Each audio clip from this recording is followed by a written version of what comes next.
But yeah, everyone. No, it's not. I like it. Unless it's early in the morning, then I don't like it.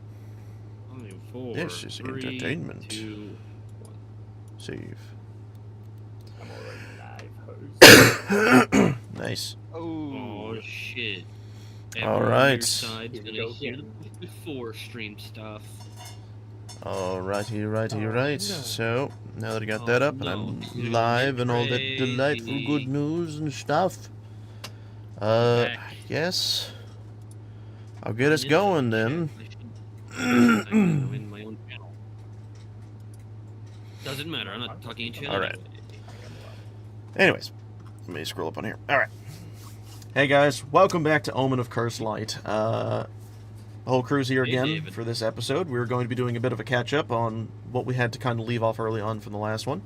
Also, just a little pre-warning. Tornadoes are fun.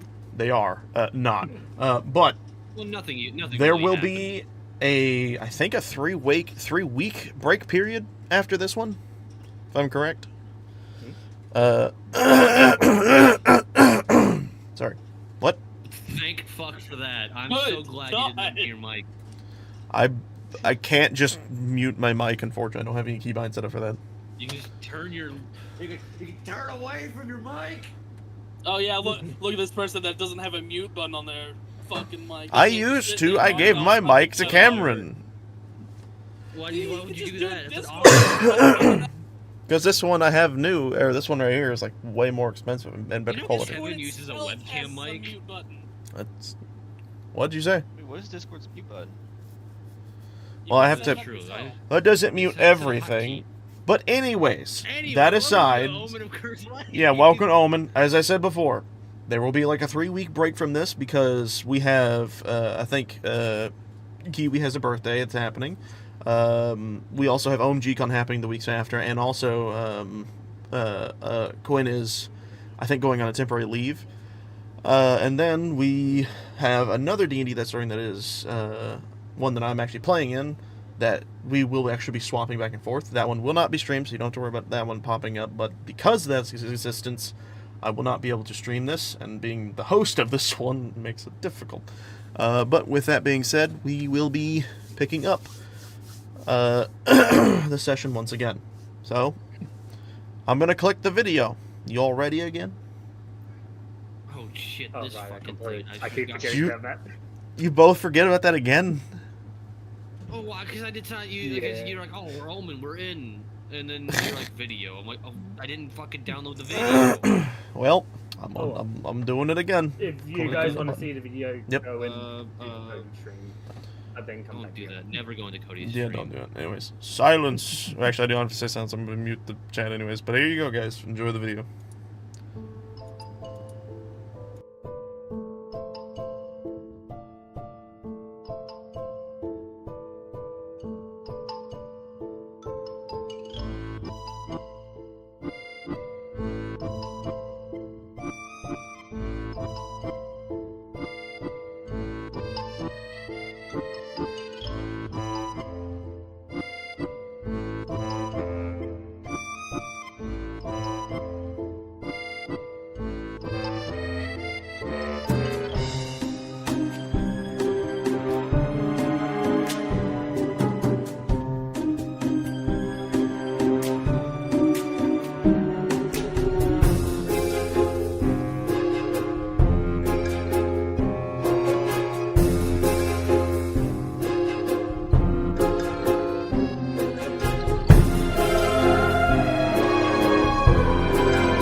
Alright, there we go.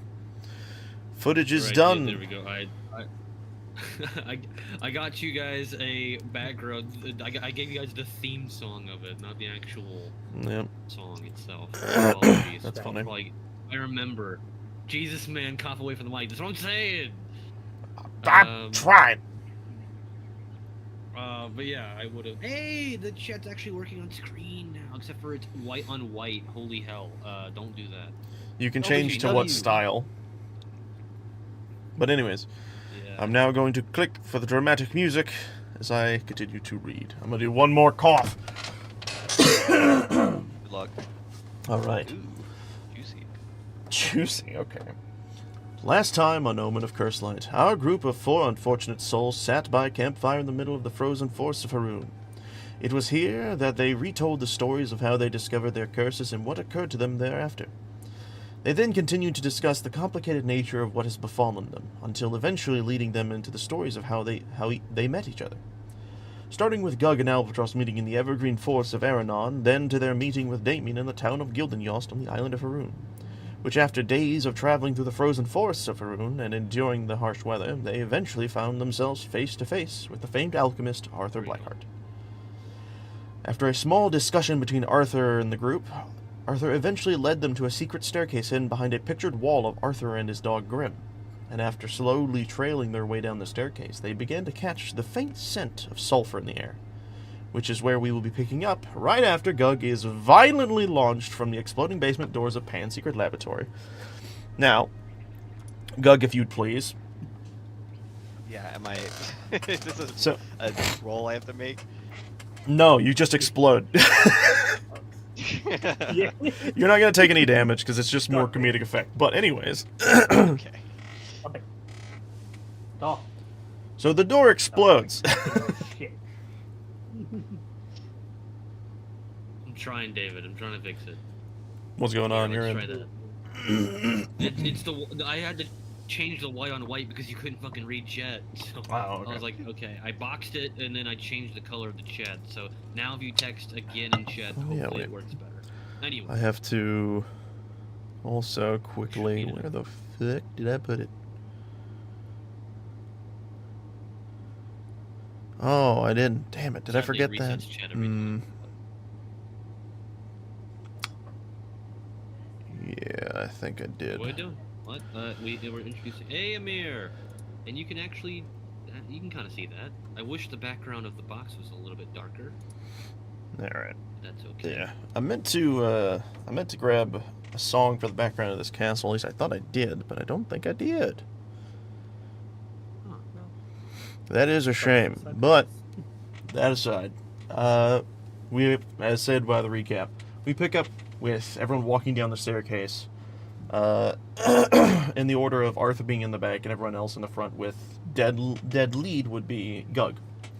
And as Gug gets down to this lower quadrant, he reaches for this rickety wooden door, and as soon as he goes to grab the handle, the door suddenly alights with flame and shoots back and launches him to the back of the staircase.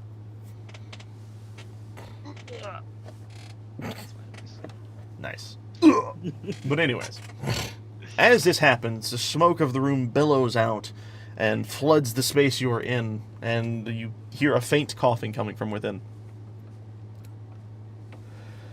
And this is where Pan picks up. Okay. Well, you can hear the sound of metal clanging as, like, a chest is being rustled around him, and from the smoke flies chunks of metal and tools and potion effect you probably don't want to be hit by comes flying out from the smoke. No, not that. No, not this. Oh, a sword. No. Oh, what could I use? As this is happening, Arthur from behind recognizes the situation that just happened, and he mildly chuckles to himself, and this is why I stood in the back.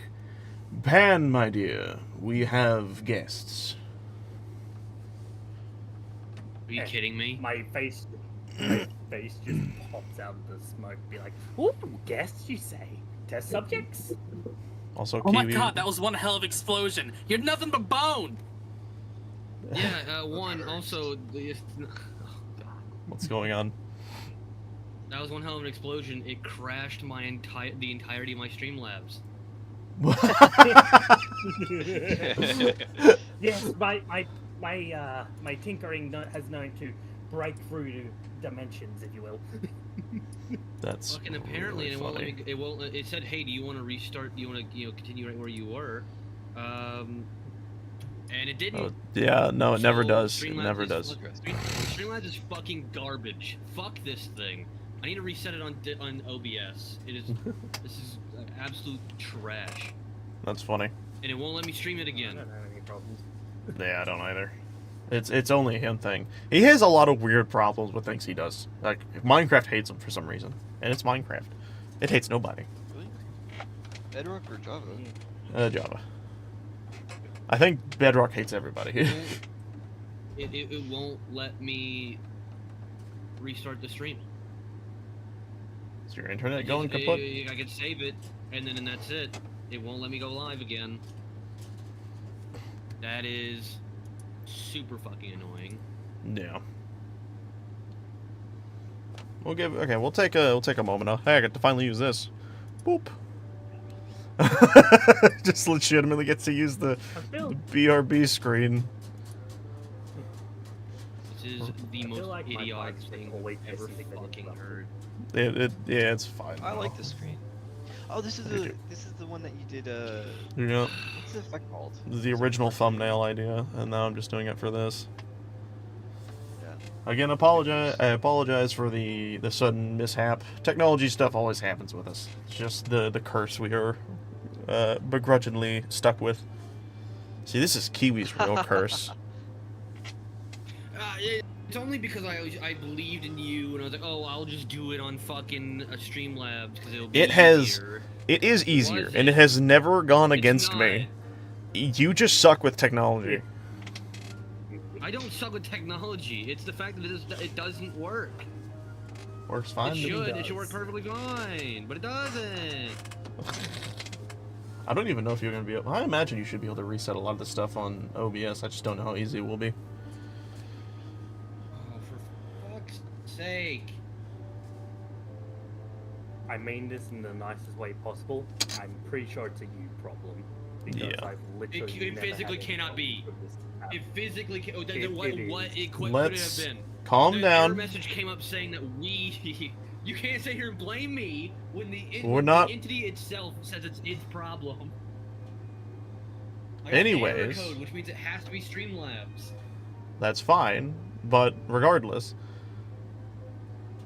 where are you at on getting it back up? Is it not coming back up at all? No. It said, "Hey, do you want to restart? Do you want to, continue where you left off?" I said yes, and then it never came back up, so I had to restart a whole new stream. Okay, that's fine.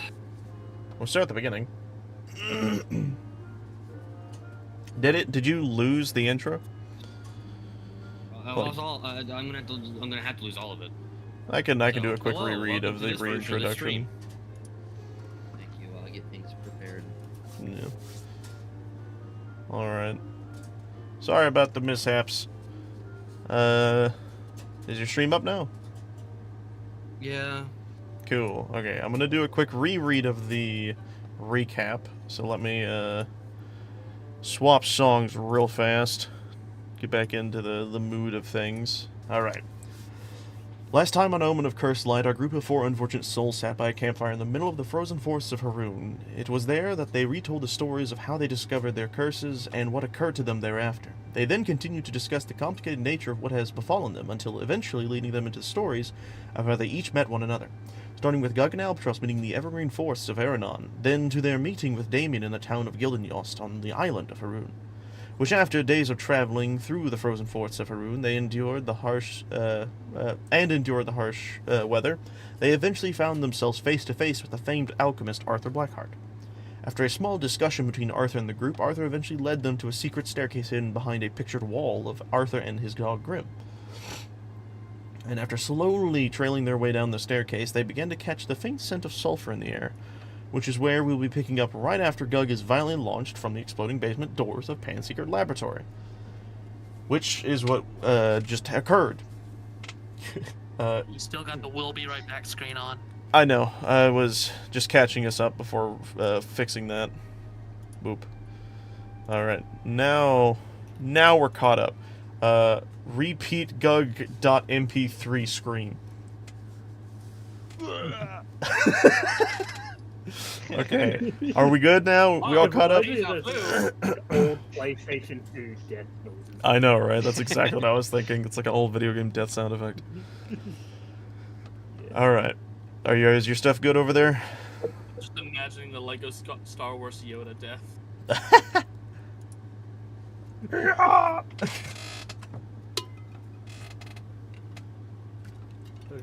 I'm just trying to get my tags back in real fast. You're fine. You don't mind. But I'll do a quick re-description of what occurred so that we can get Pans starting on their reintroduction again for the second time. Or third time. They basically just walked down a huge staircase that led to the basement, and as they got there, they noticed the scent of sulfur in the air, and it was very thick and musty.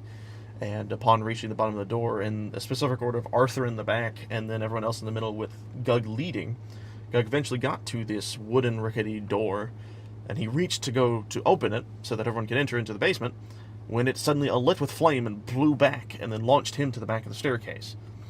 And when this had occurred, suddenly black smoke began to billow out from the room, and it filled the space of the staircase.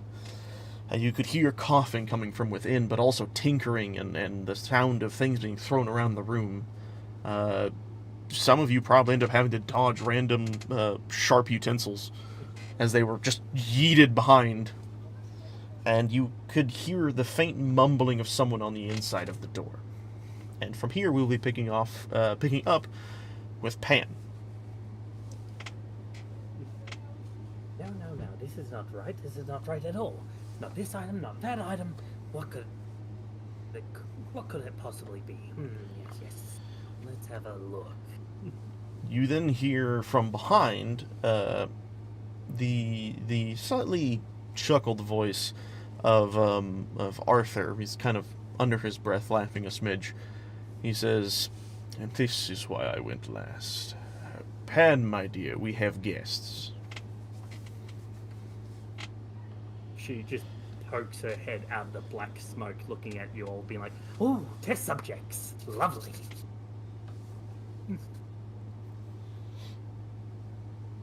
Whoa! That must have been one hell of an explosion! You're nothing but bone! Whoa, Yeah, they say I'm a bit thick-headed. They say I'm a bit of a numbskull. Arthur then Arthur calls you that? Arthur walks around. He says, "Nonsense. She's referred to as her name or as my assistant as needed." Arthur then quickly turns around and reaches his hand down to Gug to help him off the ground. Do you accept the hand? Yeah, I'd take it pretty willingly. Yeah. When you do, I will note, or you will note, that there is a surprising amount of grip strength with his hands as he lifts you pretty effortlessly. And he says, "There is no need for you to be resting on the ground. It is rather musty." I wipe Dusty, off my sorry. glasses. There you go. Thank you. You're welcome. He then turns around and makes his way into the room and gestures you all to follow loosely behind him. As he then introduces Pan with a gesturing hand and says, "This here is my assistant for alchemy and other mechanical needs. Pan Hestis, at your service." Pan, if you would be so kind, to introduce yourself to these people. I'm Pan. I build stuff. Very nice. Now, there is a few things that need to be talked about. So I guess we will start getting down to brass tacks. The dogs. Your dog's barking, Mr. Oldman. Not sir. my dog. I believe your ghost. I believe your shepherd over there is barking. Don't mind Grim. He is. I think he it's wants to spry. corpse his bones. He has many upstairs. It will be fine. Now, a good friend of mine up in the northern Dwarvish city of Baragnir has been having troubles in his mines. He goes by the name of King Haldren Silverbeard. I need you to go there and help him solve this crisis he has been having, so that we can start producing more gems for his sellers and myself. Your journey to his keep can start in the morning, but before then, do we have any questions? Because I'm sure you do. Oh, can I go with them? Can I go with them? I really like the dwarves and their crystals. Do not worry, Pan. I had full intentions of you joining them. Let's just say the Divine have showed me that you four would make a great team. Sorry. I did like a full frickin' 180 just to frickin' cough the floor. Alright. Repeat what you said, Damien. Divine. Yes. I commune with the Divine when it is necessary. Okay, sir, I was more asking what this vine is. Not, what you do with it. not Vine, the Divine. Oh, I did not hear a D in any of those. I apologize if you lacked the ability to hear me. Which is ironic considering I have the best hearing of the group, or a second best. Anyway, doesn't matter. No, it does For fuck's not. sake, you didn't control your dog. Doggo. But, I will ask again. Do you have any questions about the mission you will be going on in the morning? Yes, I actually do have a few. I don't know why I went Stewie there. Yes, Yeah. do tell. I'm dying to know. I- Shut up. Okay, so based on what we've heard, you've had thousands of volunteers potentially, and why us three? Because Pan's been here for a while, so sure, but you've seen through your magic divine that we are the only ones that could truly help you. Unless you're lying to me, and there are plenty of other groups that you've sent off and have died. Well... Pan, please do not pester the rabbit. To put it simply, you all are fate-touched, if you will. Unlike the others I have spoken to prior, you I have specifically asked for. I do not normally stretch my hand out for the magics of the universe, but this time I needed it. I have been on this mission for far too long with far little results, and I needed something done. My agents, if you will, have done a very well done job with their part. But even they are not as capable as you will become. I know this because I have seen into, as I've said before, the divine. I have seen the fate that will befall you to an extent. It is foggy, but I know that you all are special in a different type of way, and it intrigues me, and I'm quite excited, honestly, to see what becomes of this fate-touched group of yours. Alright, so you want us to visit some dwarves? Yes. I forget to ask them some questions, or Pan can inform us later on. For what is the overall goal here? The dwarves can't be the only place you want to send us. Well, it is one that currently requires urgency. To put it simply, they're having a bit of a infection spreading within their minds, and it is causing disruption that is deadly. They have managed to quarantine the mind from the rest of the others, but it has led to unsavory amounts of resources being pulled from them. And fortunately, the notoriously greedy dwarves have resources Greedy? being taken from them. No, not Haldren and his kin. Haldren is a very fair dwarf. His kingdom has been reigned under by him for hundreds of years. I'm not sure I've ever heard of a fair dwarf. Well, it doesn't look like you've heard of much to begin with. as he says with a snickering smile. Now, How do you do this? What's the infection? I have no idea what they're doing, I won't be honest. It scares me that they're doing this. If they're touching over him or not. Yeah. What's funny is it does appear in the chat on YouTube, so it's like people can read what you guys are doing, which I find really funny. Yeah. Yeah. And he's just seeing if her hands will go through him or not. Yes. Noticing this has been happening behind him, he quickly turns and looks over and it says, Pan, there is such a thing as personal space, even though I know you love to experiment with things that are new to you.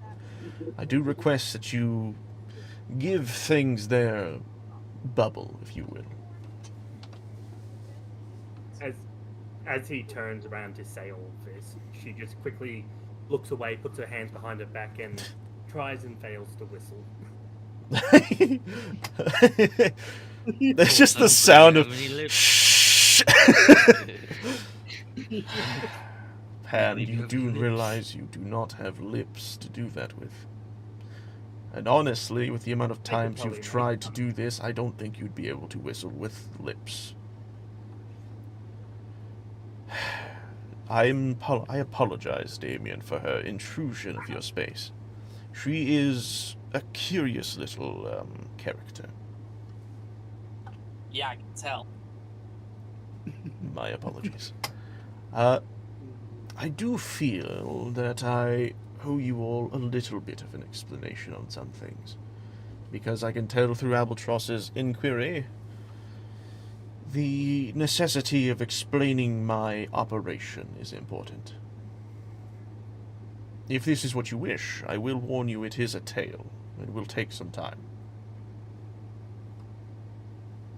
Do you wish to know of this information? Is this your personal story, or are you just is this actually important to us to find the dwarves? It is not important for the dwarves, but it was a curious question. Fine. You I have a listen. feeling you're gonna ask us anyway. I was merely lending the option. I understand that some people wish to move on with things faster than others, and others wish to understand things more than the others. I was merely lending the options of either. So we'll ask one more time. Do you wish to listen, or do you wish to move on? And he gestures for all four of you to vote. I would like to Let's go. listen. I want to go. I'm sure we can just go. No, I'm not sure about this. Damien? Seems fairly interesting. Rabbit, you've gone mute. Rabbit's gone mute. He's I never deep thought in he'd thought, shut it up. would seem. I've been listening to him for a month. Now he's finally shut his mouth. He's very distracted. Damon has now noticed a fly flying around his ears, and he is incredibly annoyed. Just, like, lower down the no, don't do that. Okay. Well, it seems that for the most part, the tales of this will be for later. With that, I think it is fair time for us to head above and put you all through a little bit of a test. Though I will warn you, this will be different. Paul, get out of here. Wrong AU. I freaking should have turned those characters off. We don't. Alright.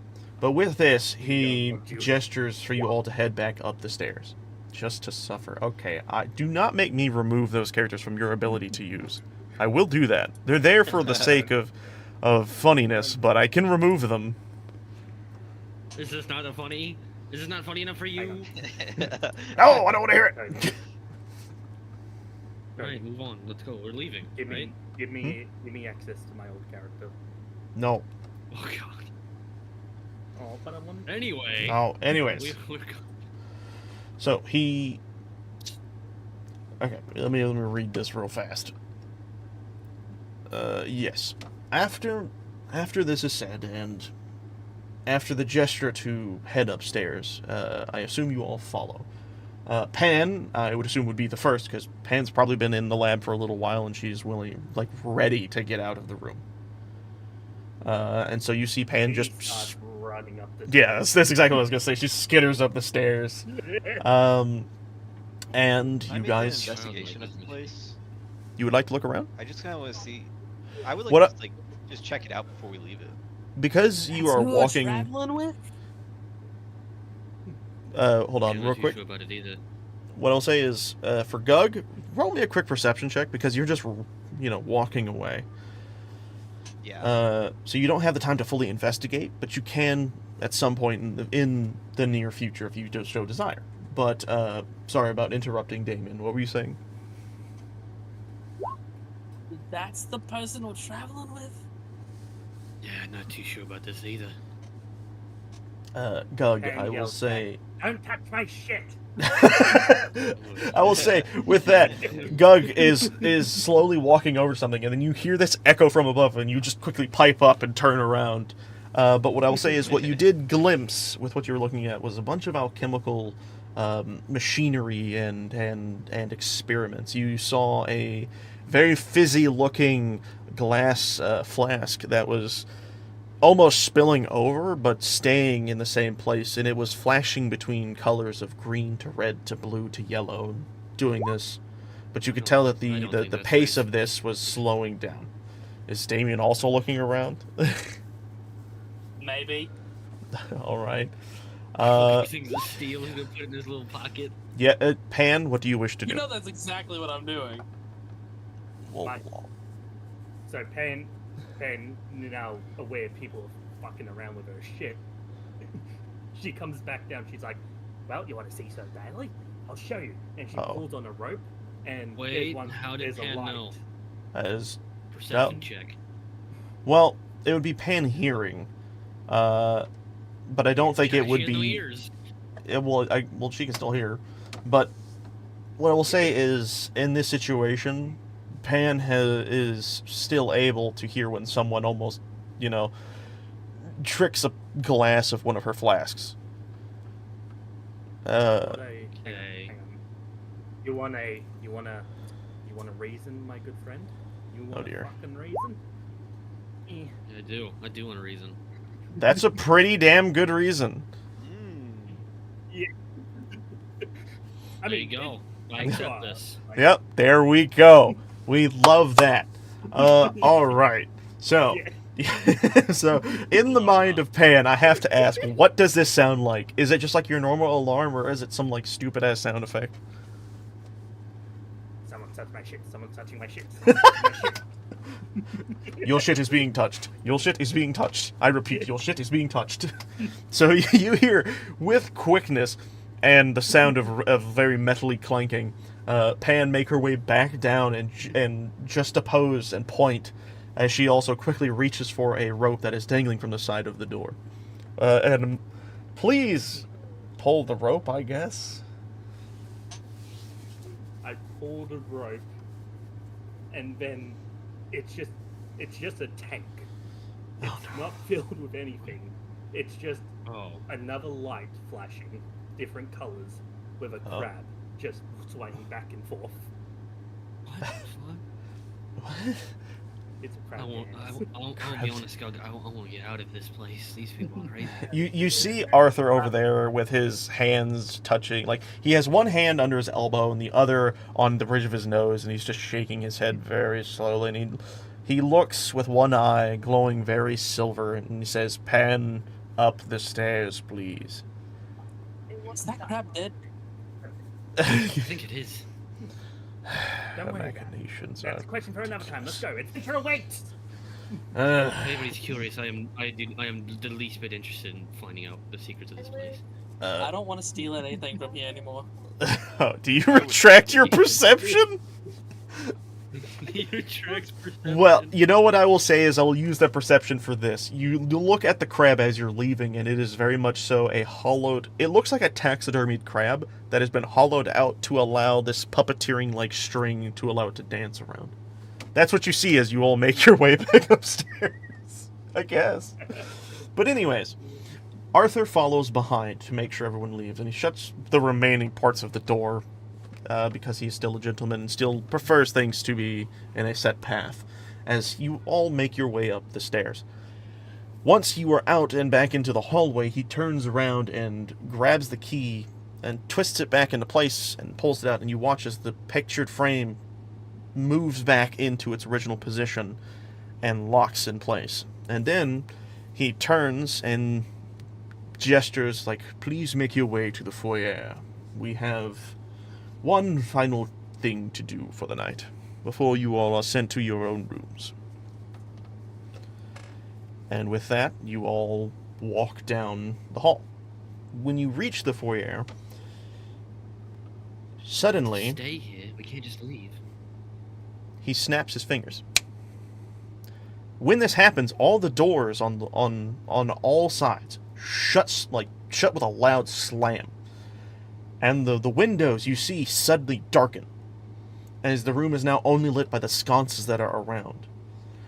And you turn to see what's going on, and where you see Arthur should be, he is not. And then you hear from above on the second floor, as he says, before we can send you all on your way, I would like to run a test of sorts to see if you are capable of not only working together, but surviving against difficult odds.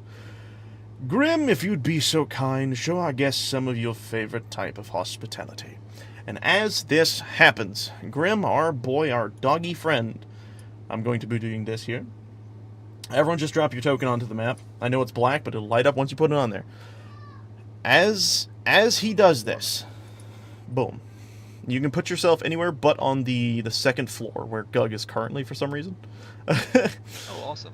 You have to be around here. As this happens, I'm going to quickly do this, because I think this is appropriate. Here? You can't. I can't go downstairs. Yeah. Here, Like, I'll go drag you. downstairs. I'll drag you. There you go. There you go. Appreciate it. Sorry, I didn't realize. Nope. Stop it. Stay downstairs. All right, So- why? Oh, I Anywhere, also I didn't know that's where we have to be. So. Yeah, that's what I said that before. I guess it is on. Yeah, it is. It's a very lit room. You just said. Okay. So, as this is happening, you then watch as Grim jumps from the balcony down to where you guys are at, but as he is falling, his form begins to shift and change. And he goes from what you would see as a dog to a rather large furred creature of white fur and gnarly teeth with some horns spewing out from within, or from the top of his head, as Grim, now a Yeti, appears before you. What? You then hear from above... Hold on, sorry. You then hear from above, now remember, this is a test, so death is off the table. But just because Grim isn't allowed to kill you, doesn't mean Grim can't break a few limbs if he so chooses to do so. In order to pass this test, you must fight Grim until he reverts back to his normal form. And fret not, if you end up doing more than intended damage to him, he is but a familiar, so death is not a concept to him as long as I live. So with all that being said, Grim, attack. And with that, I would like for everyone to roll initiative. And if you don't remember how to do the turn order, you click your icon and then go to your character sheet and then click initiative. Oh, good lord, this boy's going fast! Oh, shit. Ooh. Not as fast as me, though. Or as... Let's man, do a little sort. Or God. fastest boy around. Alright. With this, you guys, can effectively start. I'm bad. Gug, it is you first. You see this gigantic Yeti standing in front of you. He's a large beast, and he is slavering? Slavering? I don't remember what the word is, but he has drool everywhere. Salivating, there it is, thank you. He is salivating everywhere, and his breath is just emitting this steam-like air from his mouth. What do you do? I start off, I cast Mage Armor. Grug, poof. So, describe to me what this looks like as you do this. Describe the action. So, as I cast this, you see sort of like my scarring on my side sort of start to glow and give like an arcing sort of effect across some of my limbs and parts, and essentially just kind of consistently staying there, but not jolting out exactly. They're just kind of covering where scars are. Gotcha. That's cool. Was that clear? Very. Okay. Do you have any other actions you can do? Yeah, I'm also going to. What is it? I forgot. Tell what me it's if the music's called. too loud, by the Where way. That's good. All right. I'm gonna do that thing. This where I music has move Zelda written all over it. Shut up. If you don't say it, Nintendo won't come. Yep. You don't summon them. All right. What happens? Oh yeah, this is it. Then I'm using tempestuous magic to just fly Bonus action on back. your turn to cause whirling gusts and elements surrounding you immediately before or after you cast a spell. That is very clever because you did just cast Mage Armor. All right, you are allowed to move. I think your full movement plus 10. I think is what it is. Element surrounding you immediately before and after you cast a spell, first level or higher. Doing so allows you to fly up to 10 feet. Oh, okay. So yeah, you just fly up and then you can move freely without provoking I just opportunity went, like, attack. here. That's fine. I figured that's pretty good. Yeah. I'll just stop there. Is that your turn? Yeah, that's my turn. All right, Albatross, 'tis yours. You see this creature look over at Yug as he quickly lifts into the sky, surprisingly, and flies back. What do you do? What? I didn't know you could do that, dog. Shit. You plan using as a I meat shield. do- I thought I had. Oh, I think it's just passive ability. Okay, I don't have to. I don't have to do anything with that. Here it is. Is he what is? Is he considered any of these? Let's see. What? Well, I think your favorite enemy is something you specifically put there. That's, Oh yeah, I forgot. You Yeah, have, I orcs. believe, orcs and humans. Don't read into that, Doug. What I will say is, don't- he don't. is definitely not of similar race to orcs or humanoids. No, he's not. No, I just saw a monstrosities. I was like, Yeah. oh, is that something I have? No, it's not. No. Man, wow, I don't have any of my abilities. I literally have 0. I have nothing. None of your normal stuff that would normally make you good, but you do have your bow. All I have is my bow. That's what I'm saying. I don't have any active abilities. The only thing I could do is bite. Bite or Like, he can shoot. fucking like fly and do magic and shit. Well, yeah, because you're I not can't- a I'm saying magician. I can't do the double shot that I should be able to do, right? No, that was something I added. That was a No, vampire that- ability. There was still a double shot that was in the ranger abilities. That was not volley. It was the one where you would shoot, and then if there was a target next to it, it would shoot the other target. Yeah, but I don't even see that on there. You might have picked a different thing. I think you went for Colossal Slayer or something like that, or Giant Hunter or something. Colossal Slayer. No, the other one, the one that I did also had a version of it. They both had very similar ones. Anyway, doesn't matter. It's not on there right now. We'll deal with it later. So I guess we're just gonna fucking go for it, boy. That hits. Roll damage. Nice. Boom. That one, All right. right? Yep. Hold on. Nice. 8's not bad. 8's not great, but 8's not bad, right? Not bad at all. I don't know how much 8 is in this context. It is a damage number. All right. That is true. It is So like 8 damage. describe to me what you do in this with this shot. How So how does when he Albatross finally use the lands down? So when he jumps and then transforms into this Yeti, he goes, "Fuck that!" And he starts backing up. He's like, "No. He already didn't want to be here. He already thought this was bullshit. Now he's fighting a Yeti." So seeing Doug like Mary Poppins himself into the air and gently float away, he decides I have to take action. Whips out bow and just like no holds barred. Doesn't really care this was once a dog. Just fires arrow straight, well, aiming for the head. Whether it lands there or not, we'll Yeah. see. With the amount of damage, I will say you quickly see as it is caught in the cheek of the creature as he quickly bites down and breaks the arrow. Shit. Man, for I some reason, I did not think you meant the mouth cheek. He's No. been No. around and he takes it right up the cheeks. Is that your turn? Yes, sir. I can't do anything. All right, Damien, you're up. You see this happen. Holy shit! This looks like it. Oh god, I don't know anything about how to use this thing, but might as well try. All right. Wild magic search. Oh no. Okay. So What are you doing? this happens if I believe you cast a spell of 1 level or higher. So anytime you use a spell, you have to see if your Wild Magic Surge will pick up. So if you look on your character sheet, there is a tab on the top of your characteristics that says spells. Holy shit, that was loud. I know. I was like, what the fuck? I want to turn that down a little bit. There we go. Alright, you see on the top of your character sheet, over characteristics, there's a spell tab. You click that, you will have access to what spells you have. You have a limited amount to each spell slot, you will notice. Do you see that? Oh yeah, I don't really have anything meant for attacking. That's the problem. Well, you didn't use anything wild magic-wise yet. You can still just go in for an attack and then move back, kind of. It's up to you what you do, bud.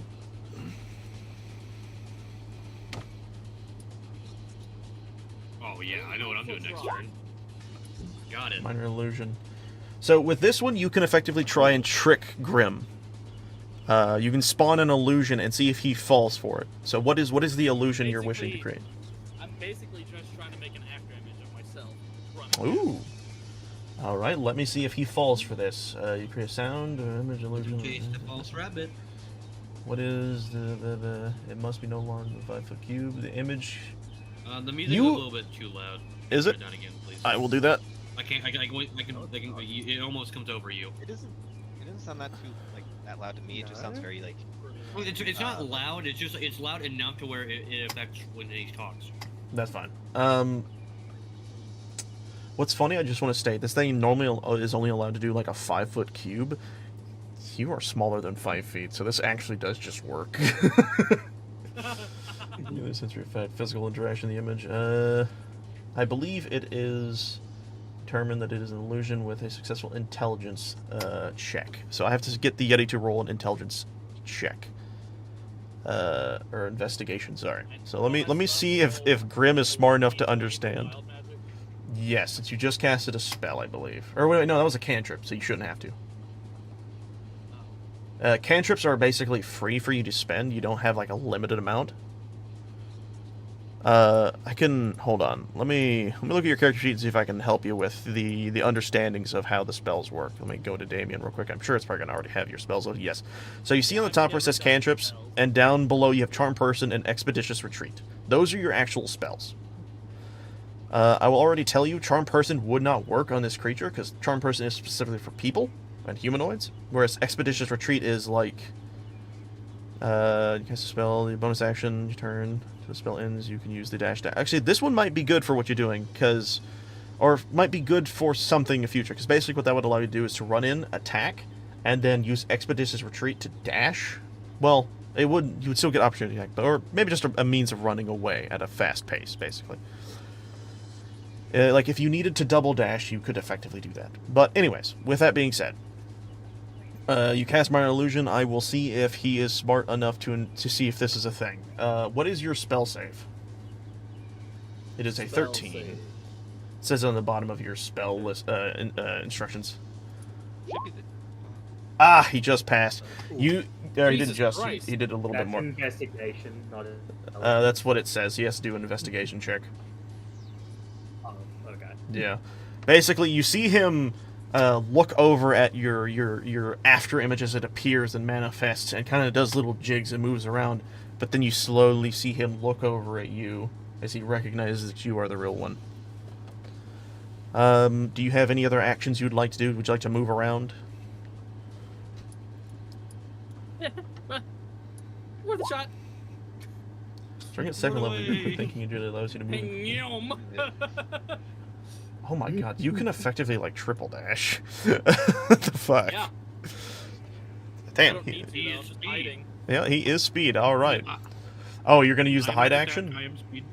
Yeah, I'm just hiding Okay. behind one of the pillars. If you want to move your character there, and what I will have you do is... damn, this one's loud too! Alright, what I will have you do is roll stealth. And I will roll perception. Oh, that should be fine. Yeah, that should be pretty good. Yep. I guess in the sense the after image is bonused by this, actually, as you run away and he notices you, but then you start like darting around, and then you lunge around one of the pillars, and he looks, and you hid behind the shadows, and he's confused. He has not seen where you had went. Music still good, by the way? Still pretty loud. Damn. I went through and like tested these, but I think I must have had my stuff down when I did. But anyways, with that, here's the thing: it's not that it's loud; it's just that it's loud enough to where yeah, I it know, muddles your. and that's why I'm asking, because I want to make sure all the music is the way it needs to be. Anyways, it is now the Yeti's turn, as Grim Yeti looks around and sees people that is in his area. And honestly, the only one that's directly in front of him is Pan. So he looks at you with these beady black eyes, and he boom, boom, walks over to you, and he's going to attack you with a claw attack. He's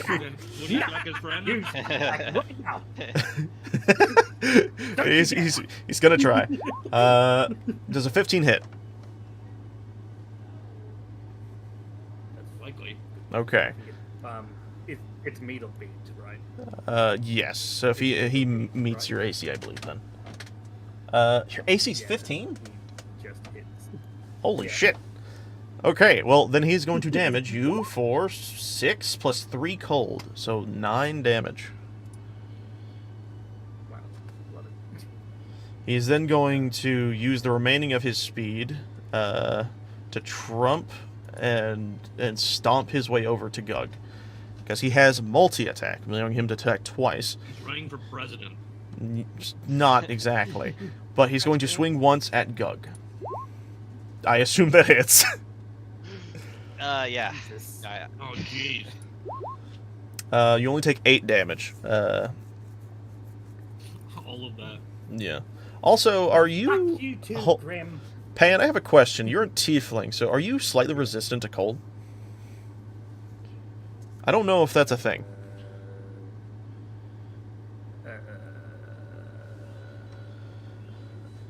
I'm a resistant to fire. Ah, never mind then. Alright, that is his turn. He stops. Actually, wait, hold on. He did just leave your range of opportunity. If you have a physical attack, you can use your reaction to attack him. Almost forgot to mention that.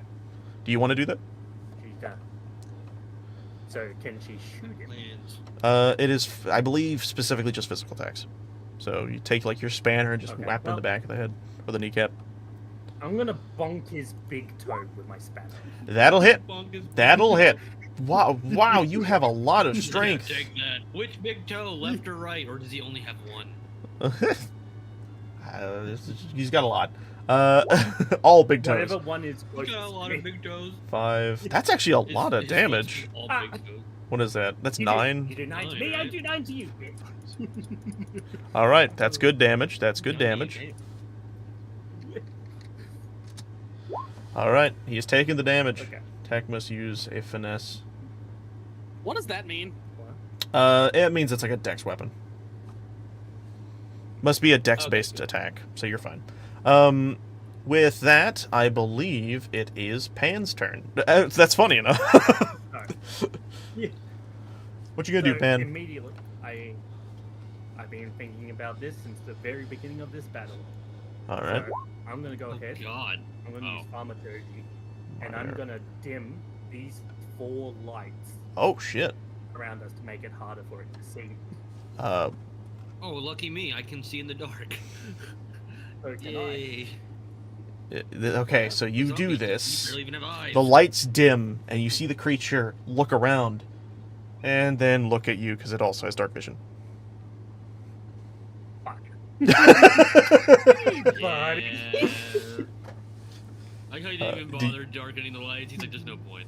Yeah, this y'all can see in the dark. With that, do you have any other bonus action or movement? You are not within his range, so you can leave his range and use your full speed. I'm just gonna Yeah. So about your big toe. You let me get the fuck out of here. I All right, that's fair. You probably have 30 movement. Yeah. Gug, it is your turn. What do you do? He is Question, right why is next Ryan to the you. only name on there? I don't. What do you mean? No, all of them have their names. He's just the only one that doesn't. On my screen, I'm the only one that has a name. I'm the only That's one. Okay, weird. So it's user based. Okay, never mind. Ah, yes. yeah.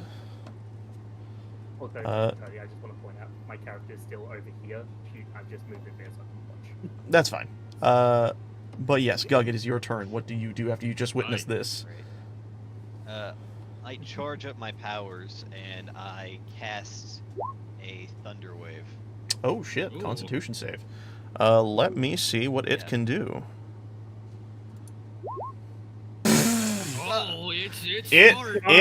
it stands Oh my there, God. unmoving, It is as this electricity Brain. wraps around it and goes. It still leaves a bit of a burn, but it doesn't do much. Does it say that the spell does damage if they fail? Well, I can't access that information apparently. Question. Mr. Popo? Hi, it's me, the DM. You all die. Oh, But yes. no. Do you take if it succeeds, does it take half damage or full or no damage? On a failed save, it takes. It takes what? Successful save. Creature takes half as much damage. All right, It's that's importante. All right, so it only takes 5. That's still pretty good. That's still pretty good. That's That's still what you pretty say. good. Do you have anything else you can do? You did just cast a spell. Yeah. I did cast a spell, so I guess I'm gonna go flying again. Well, I gotta get the fuck out of here. Yeah. I can only imagine he like slowly puts his arms out and he fucking Mary Poppins. He's like slowly rises. Well, How it's I yeah, see it is I just kind of like Okay, do a I'm big out. jump. yeah. I'm just like I kind of just do like yeah. a leap mask. Like, how do I see like distances? Can I like? There's a Yeah, there's a you can ruler ruler. tool on the left side. It says measure. So I guess that's 15. I You can might pretty go- because of the special You can also ability go of that around. ability, it lets you go pretty much anywhere. So I think you get like 10 extra feet of movement, and then you use your actual movement. Yeah. Well, I couldn't go Which is here probably without 40. opportunity attack. I Yeah. have to go this way. But yeah, you Then get I'm like just gonna 40 shoot feet. back and like go. Oh, I need to move it to this. Okay. Here we go. Right. There. All right. And then I'm just gonna kind of tuck away over here. That's fine. With that, it is Albatross's turn. Albatross, seeing everyone cowering behind. Yeah, you just sit out in the open. All right, I'm a enough, scientist, not a beast. knight. then why are you on this team? Boom. Hunter's mark. Oh, nice. All right. Yeah. Consider it Cool, marked. You beast. What does this look like? Is it just happens? What does it look like? This is something you describe. I just.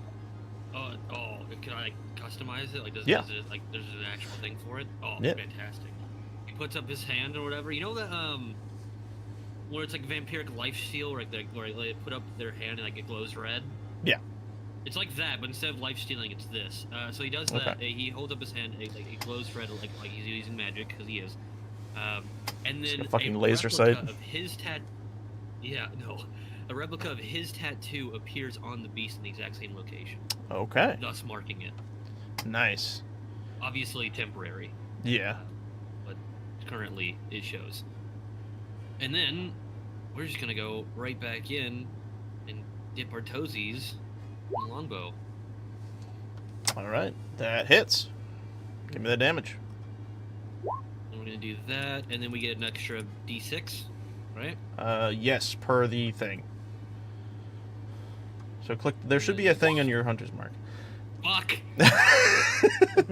Hey, you guys are. It's you- still more. Yes, more is It's still still good. more. You will see this thing is Yes. is bloody. It is not looking super good. It is very low. It like in the sense of D&D, it's half health. All right. With that, do you need to move at all, or are you good there? No, I'll stay. I'll stick. All right. With that, Damon, it is your turn.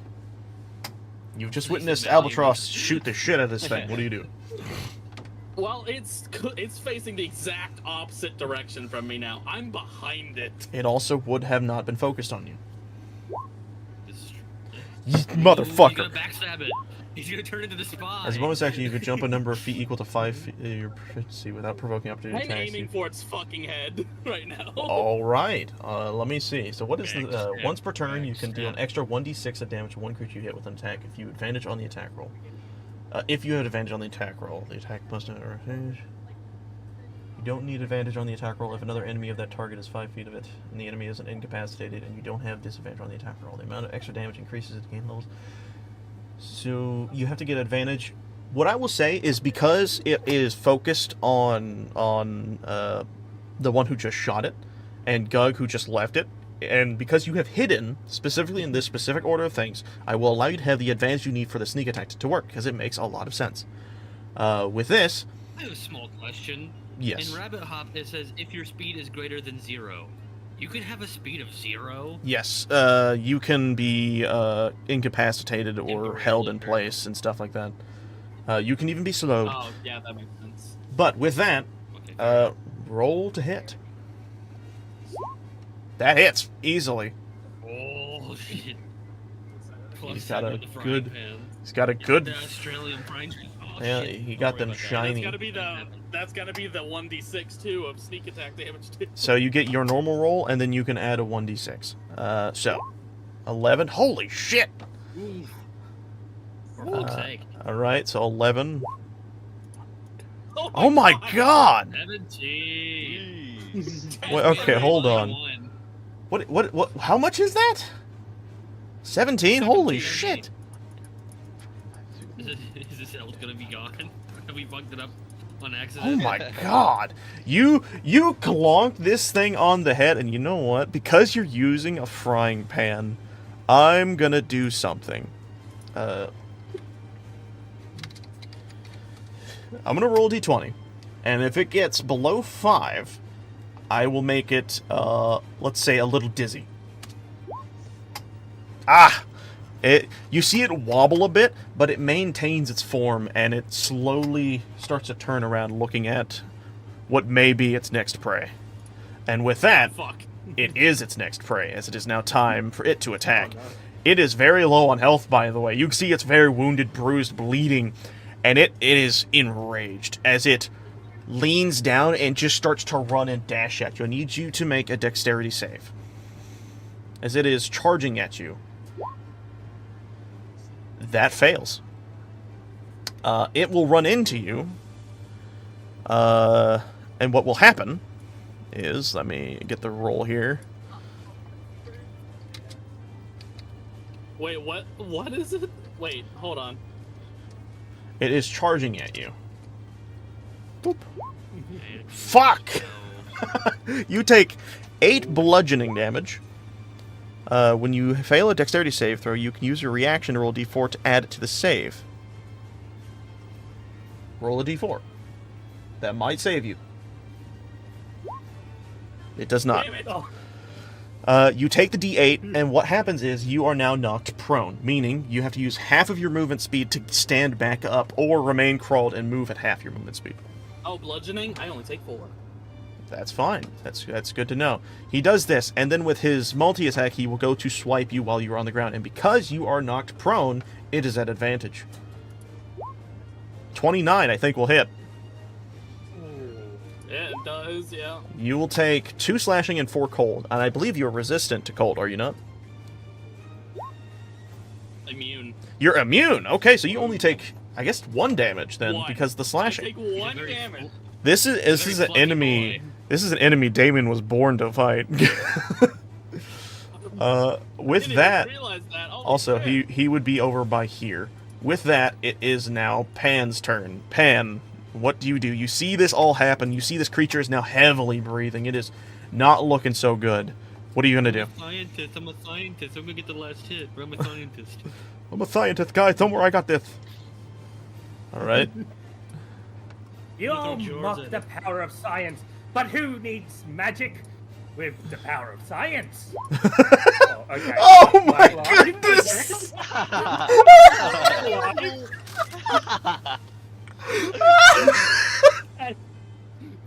He You pulls light out yourself her on gun. fire. Please don't hit She me. pulls out her gun. She points it at Gun. the fucking It's a fucking Yeti. dog. As she goes to fire, it just backfires. Okay, roll damage. You got a natty 1 twice. Roll damage. Take that damage. As it explodes in your hand and becomes volatile. You got a natty 1 twice! No, what I love is you run back around this. You run back around this pillar. You're like, I'm gonna fuck this thing up. You raise your gun, shoot it. It hits you straight in the chest. You fly back into the pillar. I just love. Really preference it with the Yeah. Science. the power of science. Oh, I love this so far. All right. The power of science is volatile and may need a You couple they're of flying through sleeps. the air. It's a good thing you're resistant to fire. Okay. With that, Oh wait, I am. Do I yeah, take part? yeah, you're a tiefling. Yeah. Gug, it is your turn. What are you gonna do after you saw this happen? Yeah. Burns in the flames. Um, Ooh, can you just see that? You can peek the corner. I just see think it is a really big creature. I think you can still hit it oh if you yeah, shoot I something at can him. see him from here. Oh wait, hold on a so- second. Hold on, I completely forgot to look at something. You just used fire, did you not? Yeah. That was Yeah. fire. That was indeed. She is a Okay, fireball, hold right? on. I need to roll. You didn't hit it, but it did explode in a rather large explosion.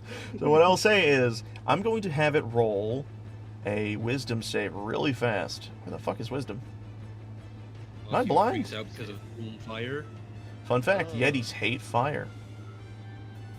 I would have guessed. Oh, Yeah, there it unless is. It's a fire yeti. Oh my god. Oh, You- I don't like that. You see as the Yeti looks over as you're running towards it, and then you explode in a fire, and this fire alights and is like the sun in its eyes as it cowers away and turns towards the door, or towards the stairs that it cannot go up. And in this sense, it is disadvantaged on any attack from here forth, until its turn ends. Because of You fire. laughed at my science, but look at what it did. You know What? what? Fair enough. Your nat 1 actually worked really well. I completely forgot this thing had like a fire weakness. I mean, it I could like work how really well for you it, got too. rewarded for 2 net zeros at the end. Yeah, you didn't do You did it damage out. except to yourself, but you did scare it a little bit. But anyways, Gug, what you doing for me, buddy? Gug is gonna, I think he's Lightning gonna actually bolt. run up. He's gonna Oh. run up and use Shocking Grasp on it. Oh shit! And just like, Oh. he's gonna basically pet the Yeti and be like, it'll be alright, calm down. Like, Has he electrocutes it? Don't drop Yeah, him 'cause yeah, you stole it's the like beast. We need to. we'll be fine. He rubs his feet on the carpet and then he static shocks it. Okay, Fuck. I have to admit, you missed. I was debating giving you advantage because of it being afraid, but it is disadvantaged when attacking you guys, not vice versa. So in the sense, you run up towards this thing, you go to grab it with your electrified hands, and it just slightly turns itself out of fear of the fire, and you touch the wall and electrocute the wall, and a big poof of like electricity appears and then dissipates. Do you have any bonus action you can do?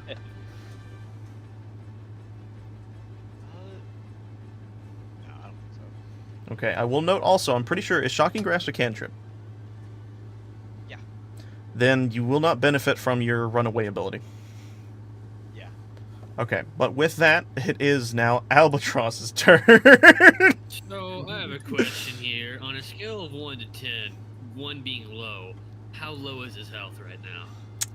You might be able to one-shot it. Fuck. Yes. And remember, I do the plus d6 regardless of Yes, that's. of But you attack. can still roll low, and you can also miss. That is a That thing. is true. That is true. Let's Can roll. Anyway, I'm Let's just see if gonna- you're if the luck we've seen so far. Oh, he is running. Yep, that's Yeah. just enough. You run over to this creature, what do you do? Oh. Oh yeah, baby. Let's do it. I do not think... I don't know if your Hunter's Mark benefits from this, because I think Hunter's Mark is for ranged attacks. It I could be should. wrong. No, Could you... It says. Any attack? Here, where is it? Minor. Wait, what? When did I do this? Oh, Hunter's Mark. I There it see is. You choose a creature Yeah. with damage the With target a whenever weapon you hit it attack. with a Oh, weapon this isn't a attack. weapon attack. Oh, nope. This is a teeth attack. Teeth are not a weapon. You can still roll for just the damage of your bite. If that's what you want to do. But you will miss out on your Hunter's Mark. You also, I think, have a weapon, a melee weapon on you, don't you?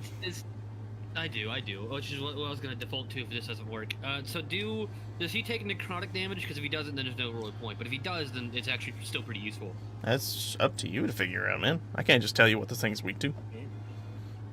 No, fuck you. Pan, you're the smart one. Does this thing take necrotic damage? How would... Pan. It's a Yeti! No, you're... It's not It's- undead, you moron! It's a fucking Yeti! Kingdom. Alright. If you don't go any faster, I'm going to slight your turn, give it to Damien. So I should. Thumbs up. Thumbs up. I'm gonna bite it. That's cure wounds. That's bite. You miss. Shit. No, not all of us. So you go in for a bite, and it just slightly moves aside, and you effectively just bite the air like a fucking shark. Shit. Like, how did you guys just no. miss? Does he have some sort of ultra instinct I or can't- something? I can't believe this, but it rounded back to Damien. I got, Do you have a bonus Hey, action? in the new. You got a what? Literally nothing. Like, I had like 8 things before. I have 1 now, and it's not even the one thing I should have. Anyways, is that your turn? No, I don't think. I don't have a movement now, so no. Where I used Oh to my have one. god, this one's loud. Yeah, because you nerfed everything that I had. That makes no sense with what I just said, but anyways. Changes. I nerfed What do everyone. you mean? No, no, that's different. I said everything. Anyway, it doesn't matter. Anyways, Here. I can't. alright. I can't move. That's fine. Damien, you now witnessed Gug fail to shock this thing. Somehow, Albatross failed to bite this thing, as it is like up against the wall, kind of like trying to dodge its best way around you guys. As it's at this moment, right now. It's all yeah, it is. me. It's freaking dancing and scooting its way out of being attacked. Leaning back from the ropes. I will be honest, if you just shot it, I think it would have died. Yeah, but I But want it to be cool because I'm with- never gonna use the bite. Really, I want it to be With- useful. With this, Yeah. Damien, what are you gonna do? What's your next move here? You hit. Roll damage. I have a question. Okay. What was your Why on question? mine does it say hit? On mine it says hit 7. What does that mean? What do you mean hit 7? Oh, that's Right, the it says, hit 7, and then that's your it does bonus. the Your 1d6 plus to that. whatever. You have a +7 to hit. Okay. Wait, what? It was plus Whew. 7 red for the 8, right? Wait, what was that for the bite? What was that for? It says hit 7. So what does that mean? Where does it say hit 7 at? Okay, if you read it, it's a it 1d6 says, plus your strength modifier. and then above that it Yeah. says hit 7. That is like the Okay, damage so that it can have. Yeah, that's the average damage. You can either roll a 1d6 plus your strength modifier, which is already set to, or just take the 7. Oh, okay. Yeah. Generally, I prefer just everyone to roll for the damage because it's already put into the Yeah. system. But anyways, with all of that, Damien, how do you do this? Let me turn this down a little bit. Oh, ACDC's coming for our asses. Oh yeah, 100%. And you could do with what you will. We're not getting anything. Minor illusion. Okay, describe to me what you're doing in this moment. Ethan, we can't hear you if you're talking. God fucking damn it. I want to let this thing cover me entirely. I want to make it look like my body's on fire. Okay, you Just do to that. scare the shit out of it while I'm going for the frying pan bit. You need an illusion to do that, pussy. So, Yeah. so you light yourself ablaze with the illusion, and then you run in and you hit this creature with a frying pan. Is that what I'm getting? Yeah. All right. As you do this, you watch as this creature gets hit right in the face. As it's like one of those slow motions where it's like its face kind of gets smushed against the pan, and it slowly turns, and then it spins around a little bit as he jumps up and hits this thing, and then it falls onto the ground. And the moment it hits the ground, poof, a puff of smoke and white light or silver light appears, and you see Grim sitting there happily looking at you all, as you did not do that much damage after that, as to not actually hurt Grim. And you beat a dog. and in the Alright, middle Michael, of all of that, I'm just gonna throw him down because it's adorable. There he is. There's Grim. You see Grim standing there, looking at you all happily, as you have successfully passed the test that Arthur had in place for you. And as you notice this, you hear the doors start to creak open as the lights from the windows, the lights come back into view. The windows undarken themselves. And the electrifying, that you just now noticed, because I didn't say it, but the electrifying effect that is over the staircases dissipates. And what you see is, is a clapping coming from up above the second floor balcony. And you hear Albatross say, "Very good. That is what Arthur, sorry. He's me from the future. Yeah, totally. So you hear Arthur saying, "Very good. This is what I was hoping to see from you, for truly marvelous indeed. Now, for those of you that need to eat, I have ordered the dining table to be set to your preferences. Grim will lead you there when you are ready, and for those of you who do not need to eat, a room has been made for you whenever you may need it. I can show you there myself when you feel you are ready. After you all have finished up with that, and what you will for the night, I suggest resting to save what strength you can for the journey to come. I will have your things readied for you in the morning, so get any form of rest you can now rather than later, for there will not be any time to do so after the fact. But I must say that was a wonderful showing. Grim, also very well done."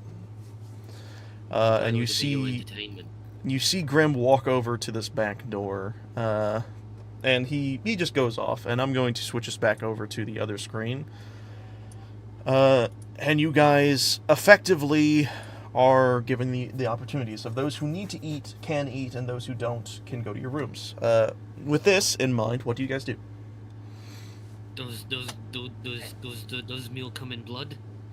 Does meal blood? Arthur makes his way down the stairs, and as he gets over to you, he looks at you and says, "I have prepared any meal of need be for your your dependencies, if you will. So yes, there are forms of blood that will sustain you. And yes, Gug, we have meat." Do you have bloody meat? Yes. Damien looks sad. Oh. He looks over at you, Damien, as you are kind of wallowing in your own self, and he walks up to you and he says, "Dear boy, I understand your pain, but do not fret. In the morning you will receive a gift that should cheer you up a bit more, but it takes some time to prepare, so it will only be for breakfast." And with that, Pan, yes, Pan. Do you have anything you want to say? Damien, don't be sad. You wanna come to my lab and we can do some experiments. You look up at Arthur and he's giving you the look of be careful. He's not going to say no, but he is giving you a worried look. Damien, what do you do in this moment when asked this question? What saving throw should I put down? What I say, if you are curious, if you are on a tempted scale, just roll a d20, and what we'll say is 11 above you stay, 10 below you go with Pan to the labs. Oh no! I guess I'm going. I'll bite. She just picks you up, holds you over her head, and starts running to the lab. Uh-oh. Damn it.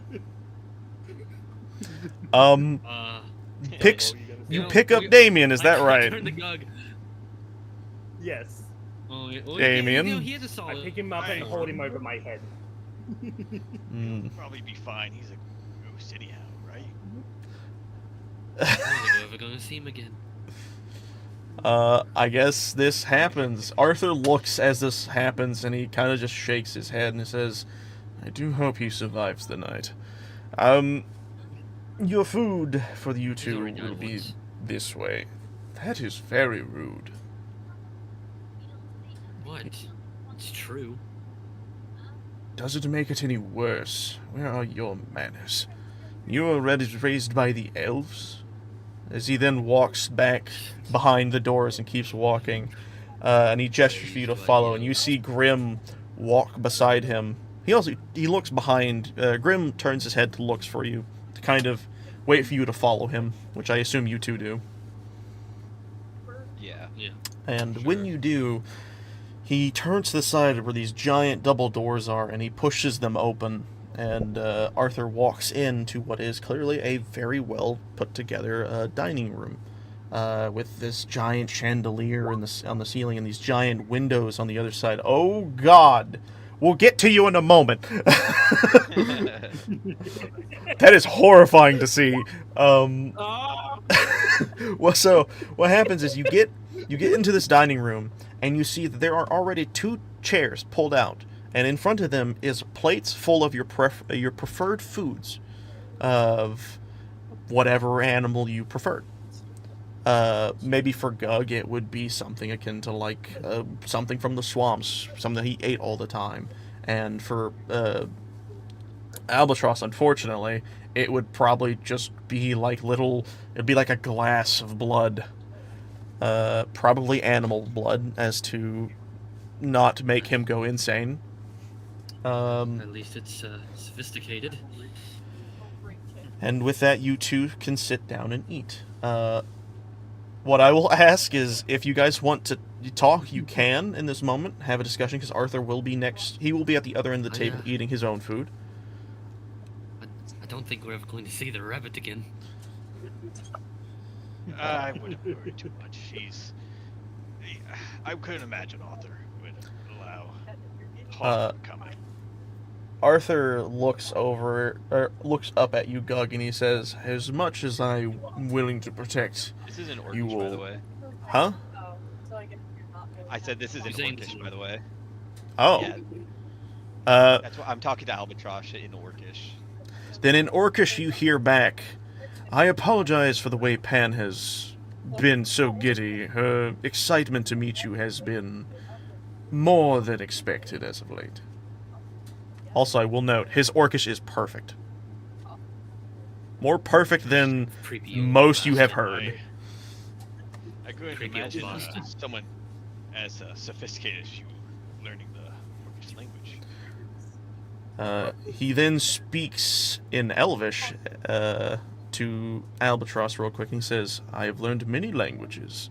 And then back to Orcish. And I have spent many years learning all types of languages, for all forms of knowledge and communication are imperative when dealing with what we will be dealing with. As he then switches back to Common and says, I have also made sure that certain magical abilities allow me to speak to things I normally cannot speak to, because, again, communication is key when dealing with what you will be dealing with. I do hope your food is well mannered. As he eats what looks to be some like mashed potatoes and vegetables. Right. He looks up at Albatross and glances at your distaste, I guess, for what he has to drink, and he says, "I apologize for not managing something for this night, but I must admit that tomorrow morning you will receive a much better, enjoyable meal than this." It's still, surprising, I guess you could say. 90 or, well, 8, what has it been, like 3 months since this happened? Yeah. So for nearly 90 years, I've been living normally, and it's just such a change. You don't really think about food as much until you're not allowed to eat it. You look at Arthur as you say this, and he kind of looks down at his plate for a moment. And he looks up slowly at you and he says, "I too know the feeling of sudden change that is unusual.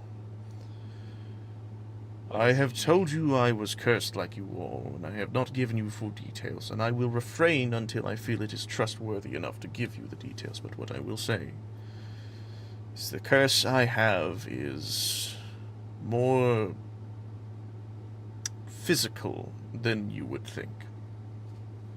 It's debilitating, almost. But I survived. Does it force age you? Sometimes I wish it did. Being able to age would be nice. But no, I have remained this age for quite some time. Well, that's kind of what I'm saying. Does it force age you to this age? I guess in that sense, yes. But that is all you will hear from me. He then continues to dig into the food, and as this happens, we are going to move down into the basement as Damien is being carried on the shoulders of Pan. And what I will say is, just before you're about to enter into the laboratory, roll me a dex save really fast. Oh, god dang it, it disconnected me. Hold on. Oh, God. Oh. Pan, you wouldn't have to roll this one. If anything, actually, roll me a strength save on your part. That's if he's trying to fight. He 18. voluntarily went. You'll see. Okay, so you both manage well with this. So what happens is, as you're quickly running down the staircase while holding Damien, Damien, I have a question, because I was trying to ask you this earlier, but I feel like we weren't able to get this across. Does your character just allow this to happen, for him to be picked up and put on the shoulders of this random stranger you just met? Honestly, I'm not sure. You misunderstand. He's not on my shoulders. I'm literally holding him up above my head. Oh, you are fucking Yeah. Simba-ing him. This is a 3.5-foot rabbit who's like 70 pounds. That is like, you are like fucking Olympian, like deadlifting him. Well, I guess in this sense, would you allow your character to be carried like this? Because what I had you guys roll for might change with this answer. Oh! Sorry. You're blessed. You're fine. He's only halfway here. Come on, man. I'm gonna roll for it. Yeah. No, not at all. He's fighting it hard. Okay.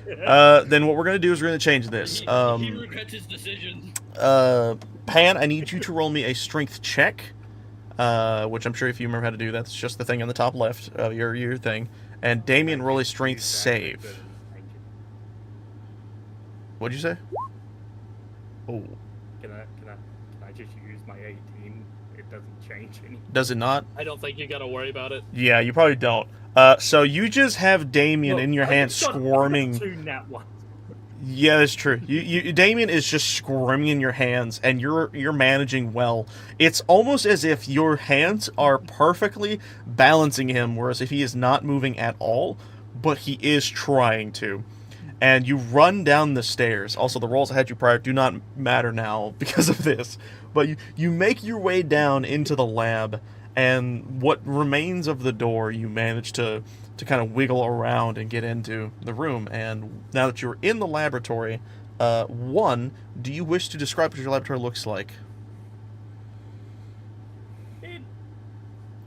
Now that the smoke is cleared. It's a mess.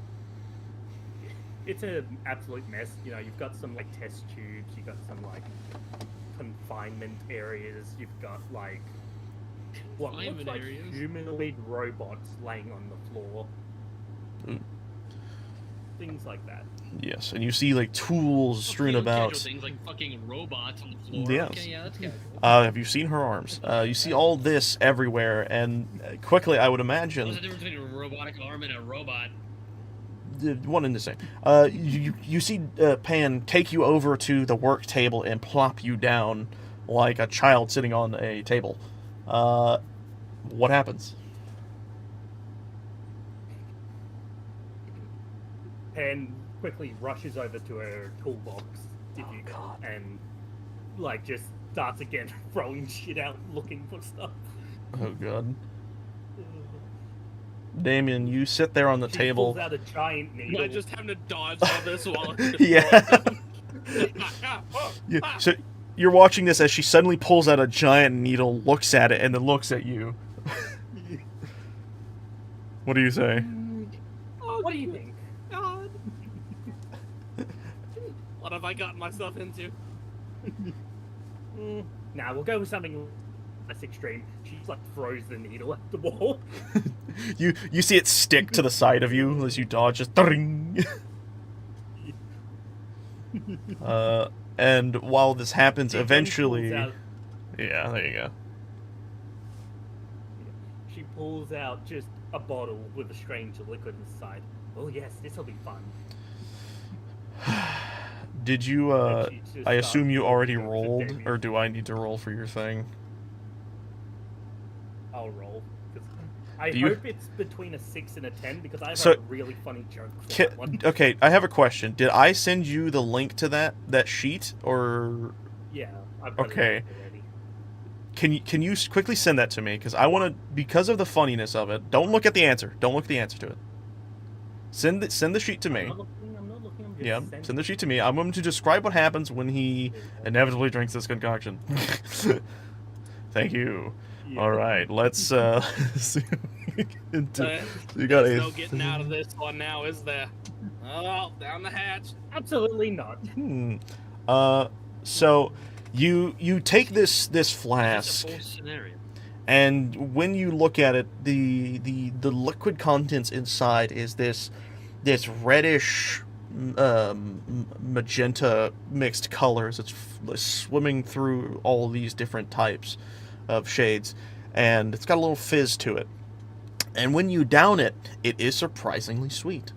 And in this situation, I have to ask, can you be charmed? Me. No, not Albatross, Damien. Damien, can you be charmed? It might be just really obsessed hard to with charm me, actually. Well, here's the deal. If your character, because of your curse, I actually don't know if you can be charmed. So I'm asking, look at your stuff and see if you have forms of resistance to charming, because that will dictate what you have to do next. I don't have any resistances to that now. Okay, so with that, you need to roll a wisdom save against Pan's spellcasting modifier. So Pan, what is your spell? Oh no, I don't even think it matters. There's no way it could be lower than that.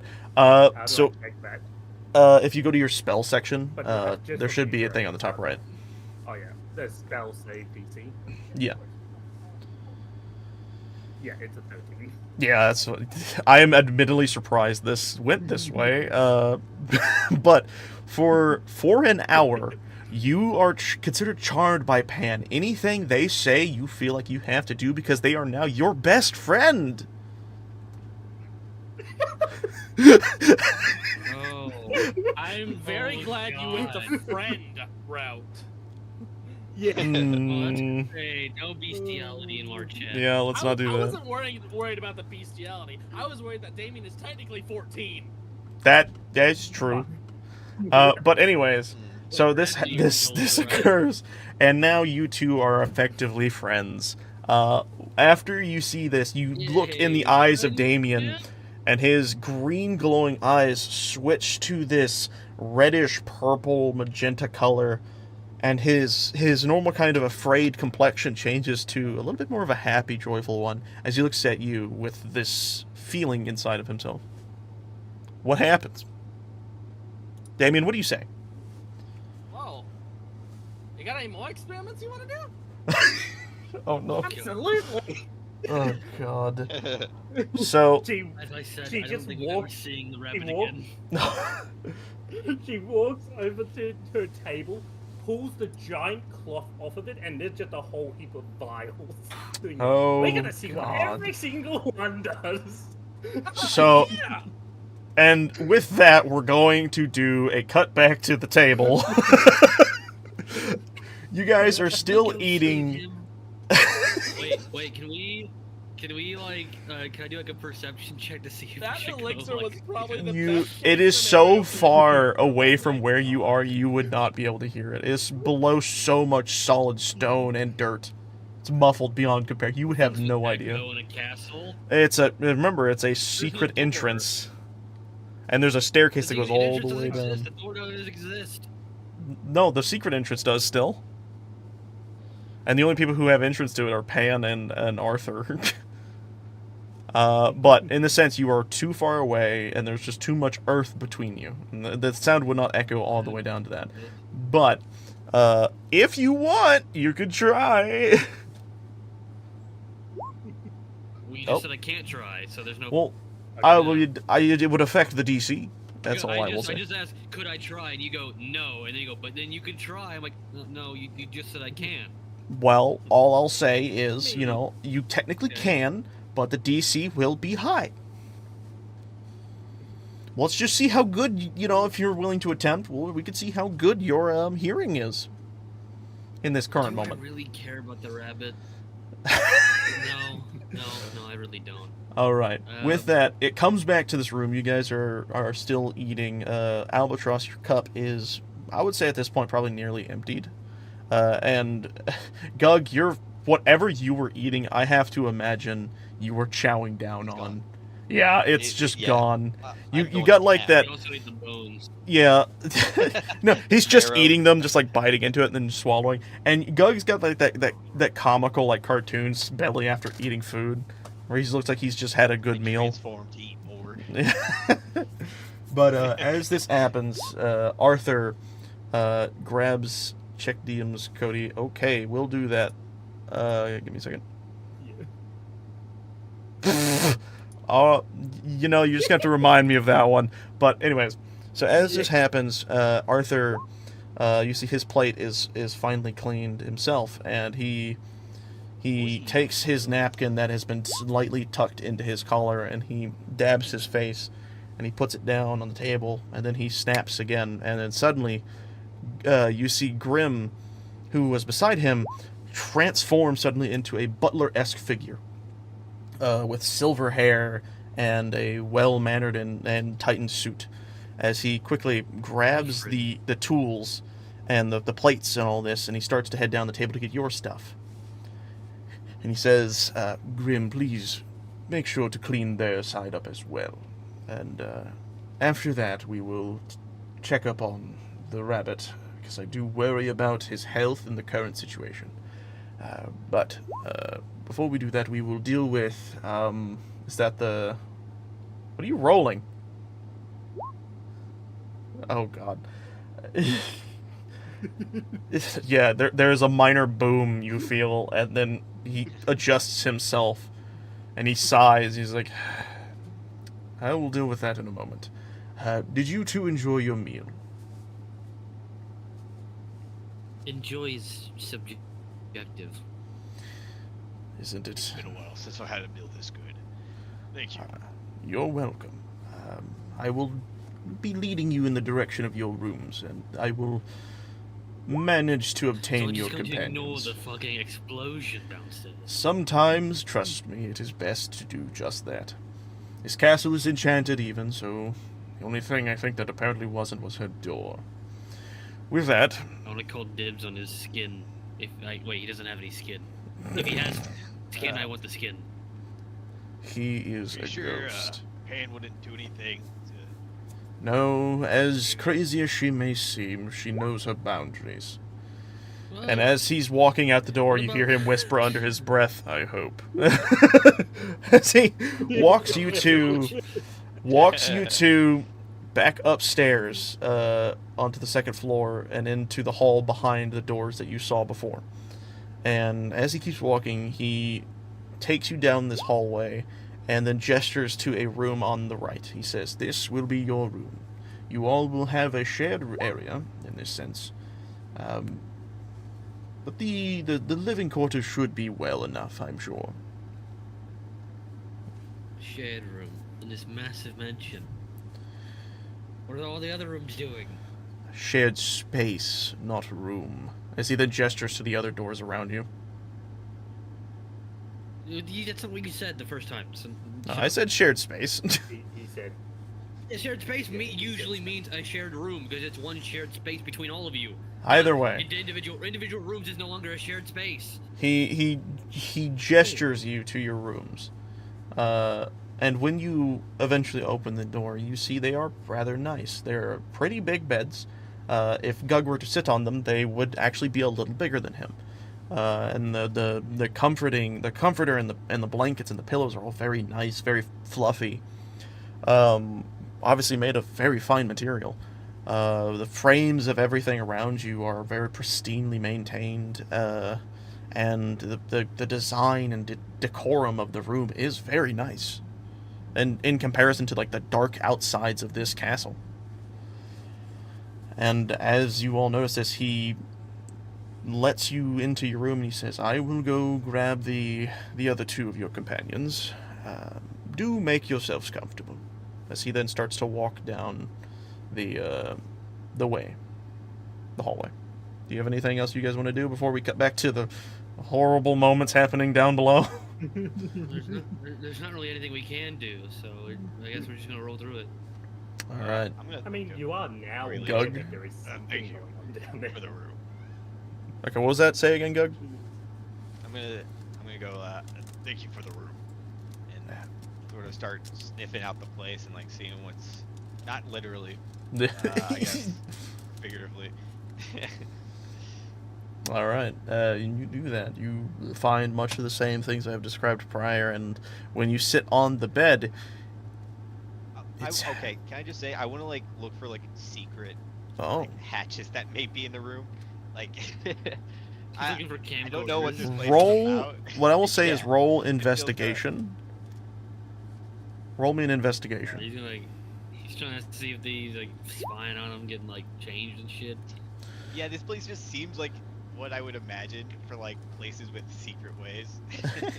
What I will say is you're exploring and investigating the room, knocking things around a little bit on accident because your big frame, and then you eventually get under the bed and you lift the blankets that drape over the side and you see what looks to be a hatch underneath your bed. Oh shit! Oh, I don't. Oh, what do I do with this info? I didn't think I was gonna get it. And with that information, we're gonna go back downstairs. Wait, is it big enough that that is big enough as the bed, or is it like small underneath the bed? I would ask that, Gug. If I were you. What I will give you, If it was me, I would also ask that. it is just the size for, let's say, someone about 3 feet tall. Okay, so it's not like the bed. It would like if it opened, the whole bed would fall down. No. But anyways, So it's not a shoot. All right, we're good. no. But as this happens, we shoot ourselves downstairs. Pan, I assume you're going to roll again. Is that correct? What am I rolling again for? You're doing more experiments. Actually, no. Let's do a catch up. So we come back down to the basement. What is going on? We've heard apparently there was an explosion. So please describe to me what we see when we come back. So is everyone just Arthur? Huh? No, Is everyone there or one's just there. Arthur? It's just you two. It's just you two. You Oh, two are still in the Okay. basement. What I'm asking is describe what just occurred in the basement, like after the explosion. That's what we're coming I back am to. holding a device in my hand. I'm holding a device in my hand with a rabbit boy nowhere to be found. I'm just like, ooh, that's probably not good.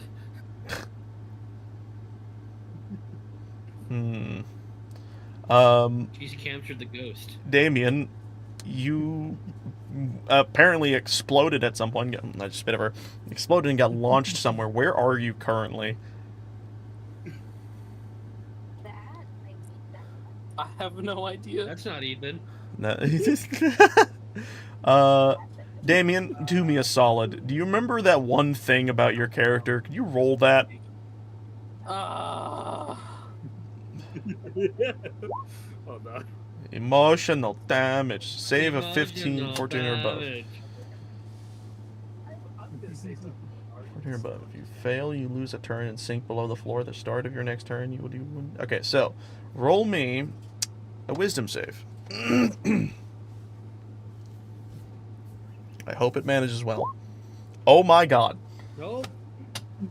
So Damien, in your perspective, you're Damien's into the floor. you're happily sitting there on the thing, and they bring this device to you, and as this device sits next to you, you start hear it activating and whirring, and then this whirring gets faster and faster, and you start to see it jump around a bit, and you're looking, and Pan's back over in their bag. They're already looking through stuff, throwing things more out. And you're looking at this, and it's jumping around very frantically, and you're like, oh, well, isn't this neat? As it explodes and sends you flying to the side and apparently into the wall, where you then sit. Dude, I hate to ask this. Can you roll me a d10 of force damage? Oh no.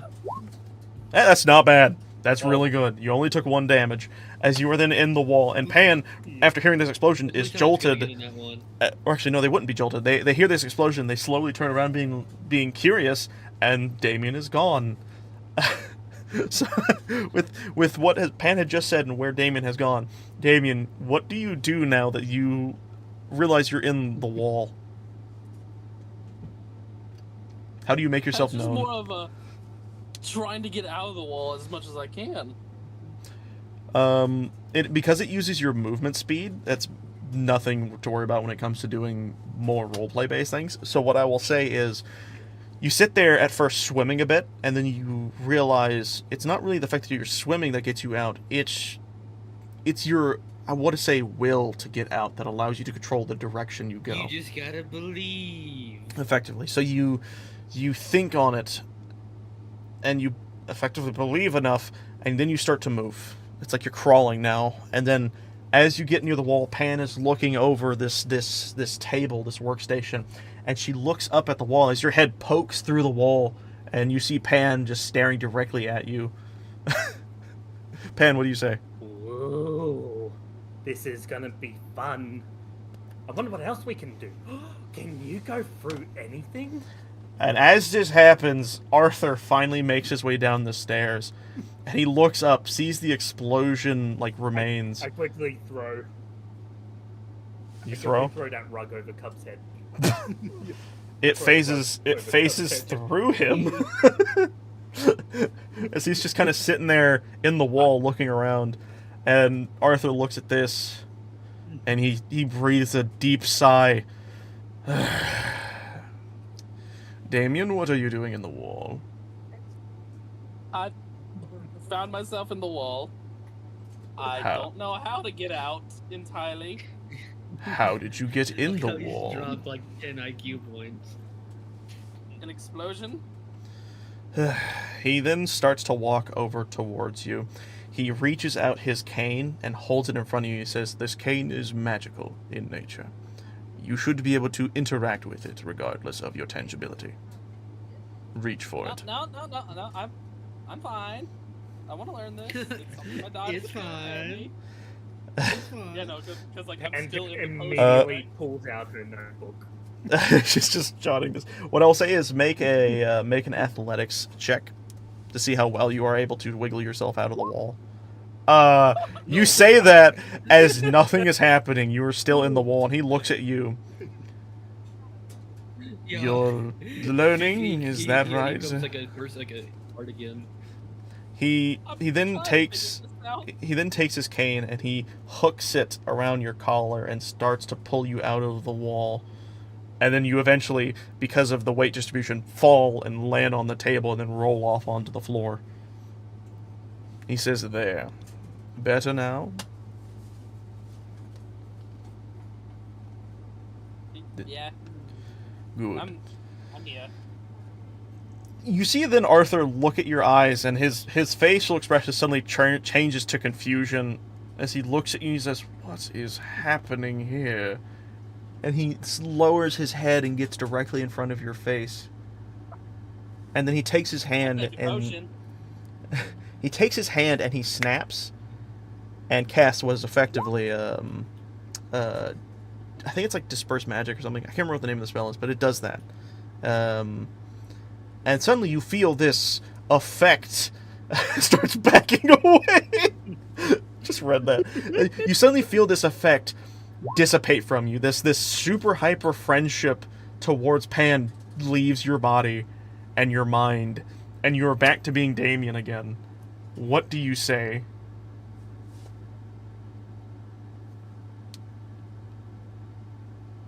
Oh, Damien's typing.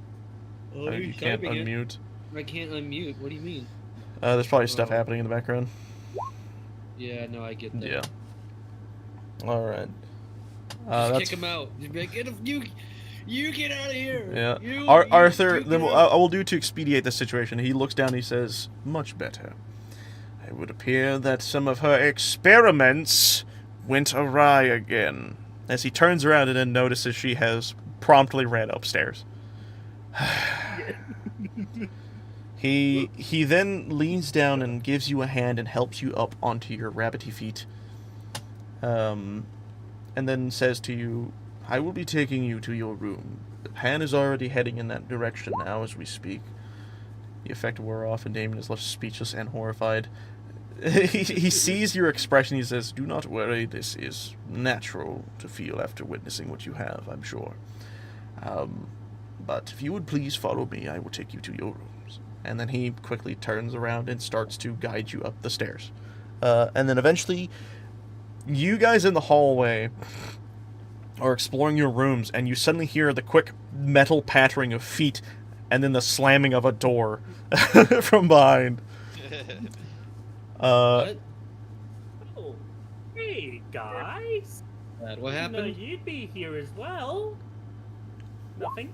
Oh, fuck. Nothing. Rabbit.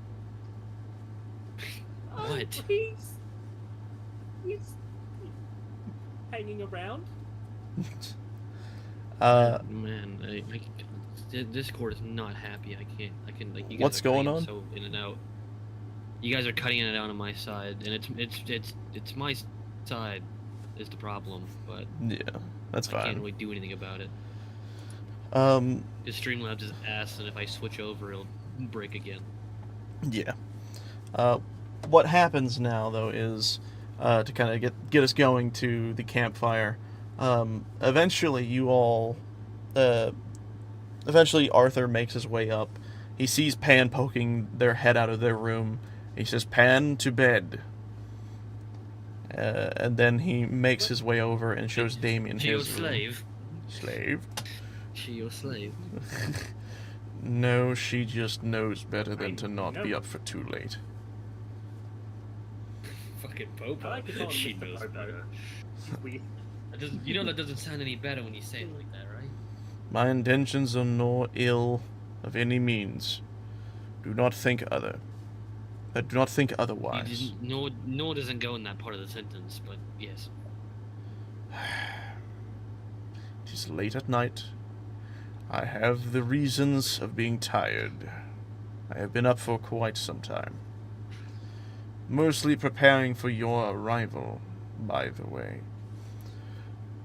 Damien, You're so sad. this room is yours, It is very comforted, and you should find yourselves able to sleep here rather peacefully. I will Is this leave you room, all like, to half these scale? areas. Huh? That'd be amazing. Is this room like half scale? Like everything's like scaled? I wouldn't say so. That would be funny, but no, it is a normal-sized room. Hello. Crawls under the bed. Girls under the bed. I thought you don't like enclosed spaces. Why'd you crawl under the bed? Incorrect. My elixirs as- reduce the size of things. Pan, I'm not even going to begin to ask what you did. But, regardless, you all have a good night's rest, or whatever you may need to do. I will be meeting you in the morning. Good night, I guess. As he slowly starts to turn around and walk his way out of the area in the hallway. Once again, Albatross is a creature of the night. I don't think he does sleep through the night. You probably don't. I imagine your character goes into a form of just meditation, more than It's anything. hibernation. He just crisscrosses on the bed and just... I Gug? have two things. Right? Yes. A, since Damien crawled under the bed, does he know about the hatch? As soon as I there's forgot a about the hatch. hatch on his and his...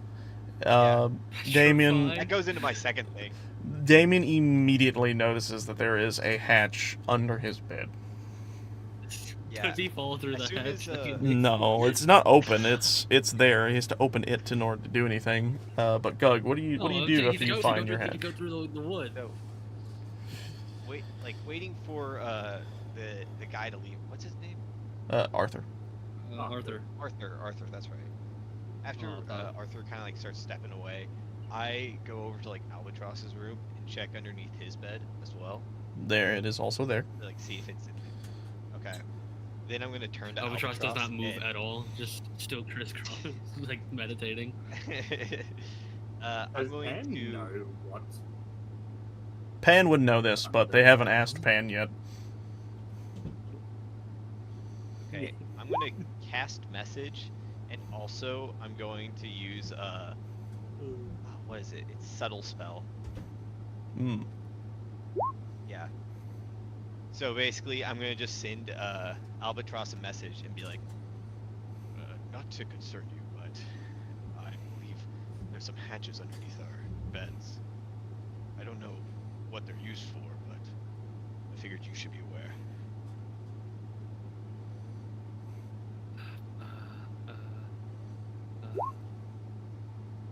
I didn't notice.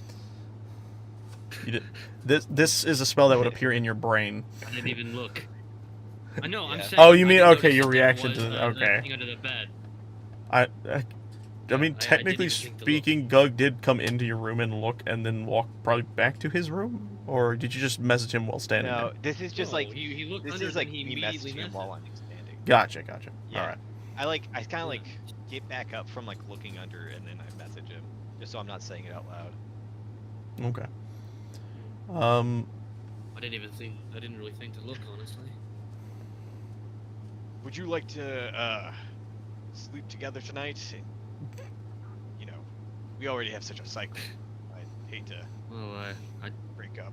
See, as you. I thought we were more than friends. No, In a room, you two. you know. They are Literally getting in a one. room. Yeah, they're in You a know. room.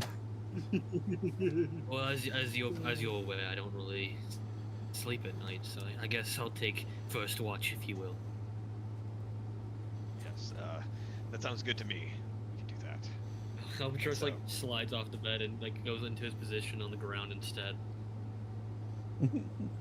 All right. And I will say with all of this, Thus allowing him to have the bed. Pan, do you do anything? Uh-oh. Oh, no. Because it just opens at time. Oh, God. Okay, so Pan, what do you do first? We'll do with Pan, then we'll get to Damien, because I'm a little worried about him. Just door squeak as she just like tiptoes out of her room. Where are you going?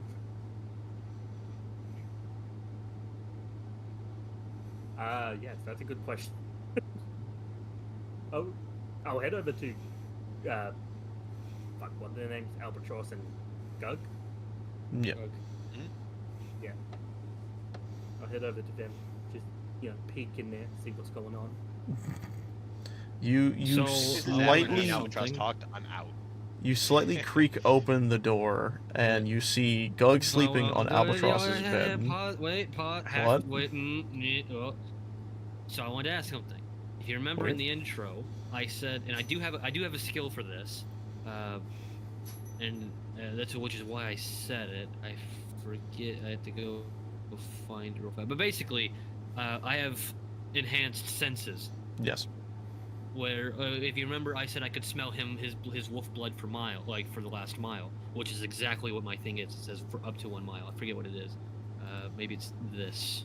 Anyway, it doesn't matter. Point being, is as she goes to reach for the door, I want to be like, I smell you, corpse. Let me. Basically announcing that I know you're standing outside the door. I use soap.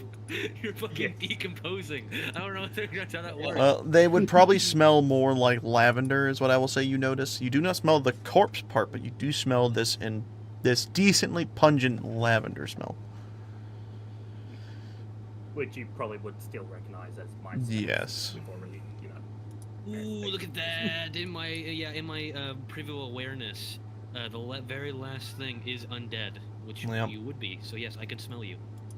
That's great, I guess. I can smell you. But yes, so this happens. Pan? I was just gonna offer you a drink. I don't want any drinks from you. I'm gonna take a drink actually right now. Oh. Well, that sounds racially motivated. It is medically motivated. Okay. Well, this occurs, and what I'll say is we'll look over at Damien real fast. Damien, you said you suddenly have an urge to steal. Is that right? Okay. What I will say is this room is decorated very well, but also you are sitting on top of a hatch in the floor. Are you going to steal from your room or go into the hatch? What I will say is, yes, this hatch. It is not one of those hatches that like opens up and swings open. It is one that slides open. And when you do this, move the bed. you wait a minute. He doesn't see. need to do that. He's a ghost. He can just go through it. Well, that's something he has to physically try and do himself. But you open this up, and when you do, you notice there is this very tight, like, crawl space beneath. Yeah. Have you been? Neat. Well, I guess he's just not comfortable with it yet. Emotional damage. I think he does. He just isn't comfortable with it yet, which is fine. Emotional damage.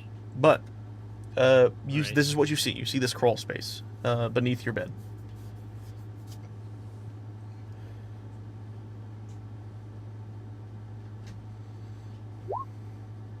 All right. It's just fucking awkward. Now he has to sit there and type it all out. And I would say you Yeah, I are think well he did enough. say it was like a 3-foot hole. Yes, it is basically. Yeah, I would say specifically say a 3 foot tall. it's like what I would say it's like the perfect size for someone of Damien's size to fit in. And so you crawl down into this hole and you start to look around with what space you can move, and you notice it's more of like a tunnel. It's meant for the dog. And as you do this, you turn around, and right in front of your face is Grim looking at you with a happy face, as he then licks your face. By the way, you caught it just as I was about to say that. I hate you. Yes, it's a crawl space for the dog. Yes. What a fucking creep. He's spying on us and shit. Well, You think this he's such a peep? you see this dog in front of you lick your face. What do you do, Damien? See, wouldn't Pan have her own room, or? Well, Pan lives in the same area as you guys Should be do. on the same level. It just is the same area. Okay, so we're This just is like saying the... she was, yeah. same hallway. Damien isn't amused. Damien turns around. Alright, are you going back up? Hey, you guys want to see Grim? No. Oh. What actually, Pan, what I will say Turn is... into a Yeti. What I will say is, you know that Grim makes hourly watches in your area, in these areas, to make sure everyone is protected.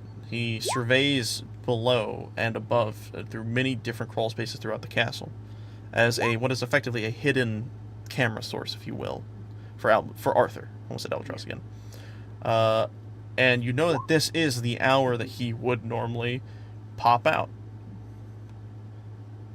But I gotta get ready to go. And realizing this goes, oh shit, I gotta get back to my room. And she just starts running for her. What I will say is, Damien, as you attempt to go out of the hall, you feel the bite of Grim pull you back, and then you hear him, bark at you as if he is telling you to go back to bed. You hear like a faint, or no, he doesn't bark. He kind of faintly growls at you. And also, yeah, I'm trying to. Yeah, Pan doesn't get to make friends. But Pan doesn't get to talk to the other two characters. we'll get to that. I'm trying to just get it to. Okay, well, we'll just pass it on. Damien goes back to bed because Ethan's got to leave for sleep time junction. Oh, Damien is typing. You can steal a different time, Damien. Yeah. Somehow, yes. Well, again, much like the others, you probably go into a form of stasis or meditation. Your character may not sleep. Well, actually, Yeah, hold you on. Cease. I almost completely You forgot. cease mentally. What I will say is, and I'm sorry, Pan, Emotional for damage. rushing things along. But we do have things to get to. I'll just say this. You all get into your beds, and Pan quickly runs to their bed knowing that Grim is around the prowl. He's on the prowl, make sure everyone is sleeping, make sure everyone is safe. So Pan, you rush to your room. You get into your bed, because you know it is a safe place to be. And you all eventually manage to sleep. You all rest in whatever way you can. But you just admitted that we don't sleep. Hold on, I'm getting there. You all rest in whatever way you can, and as the darkness of sleep kicks in, Damien, you have barely known, since your reawakening, the idea of sleep. You remember what it felt like and how nice it was to be adrift in the seas of your own mind's creativity. But ever since you dug your way out of death, you have found sleep to be difficult for many a reason. But the hardest one is the need to focus on your tangibility. Some nights you would awake abruptly beneath the ground and have to dig your way out. Sometimes you'd find yourself in another's bedroom, having fallen through the roof. But this time, on this night, in this very castle, surrounded by these strangers you only really just met, your sleep goes undisturbed. And when the sun rises, and you all finally awake, Damien is actually snoring over in his bed, as if he's having the best sleep he's ever had. And honestly, what I will say is, not only is Damien enjoying this rest, which normally he would not be able to, something about this space, about the ability to not have to focus on sleeping, he has found his way to sleep. And a similar situation for others who normally don't sleep, like Pan, comfortably adrift to sleep as well. Though Pan has been doing this for a while now. My character used to it, but yeah. Yes, that's why I said that. But However, I'd like to interject that taking first watch in the room as my entire bed is taken, Albatross would not. really, all right, that's I'll cool. switch off with you at some point. I think it's No, fair I'm for saying, you like, guys. Well, He said if you I'd decide to take wake me first up. watch, and that he doesn't believe that he would be able to sleep, so he's not even attempting to. Like where you said that. Your character would be you able to said that meditate Ethan, and you stuff. said that Damien. Yeah, that's what I'm saying. But where Ethan was trying to find some, like, not sleep, but a form of sleep, and then found sleep through there, or how Pan just knew that she would be able to sleep, and it did. My character not Maybe only does doesn't not. believe that he could, but never even would attempt to, because he's, as I said, keeping watch. He's too focused on trying Would- to sense everything. Then what I will ask is, would you attempt to take, or would you meditate, quote unquote, for the whole night, or would you just do it for a few hours and then let Gug take the rest? So I imagine this is something you two have done for a while now. He'd probably tell Gug that he would wake him up at some point, but then he wouldn't. Like it's probably like one of those things where he's like, "Oh, don't worry, I'll wake you up in the middle of the night so that I can take over," and then he never does. Yeah, I gotcha. Yeah. Then with that, the night continues on. Albatross, you decide to steel yourself for the night and keep yourself awake and meditating to harden your mind and to maintain some form of consciousness around the area to make sure everything is safe. Albatross has visions of one day going back to the Open Kingdom and killing all the high elves. He is dreaming Those he is rat Doom bastards. Guy.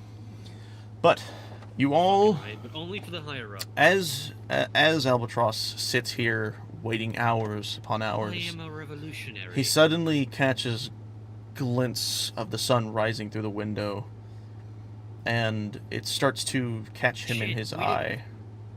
Oh, we could have had Pan say that she's a bit of a scientist herself. Good lord. We missed it. That was such a Pan good has just dreams of opportunity. dancing in the ballroom. That is very sad. Aw. That is really sad. Very good character development, though. But yes, Does this place have a ballroom? Does this castle have a ballroom? it's a castle, so yeah. But what I will say is, you all wake up. Albatross has been awake, and he's caught the sun rising in his own eyes, and you begin to rustle out of your sleeping places. Damien, however, Wait. what?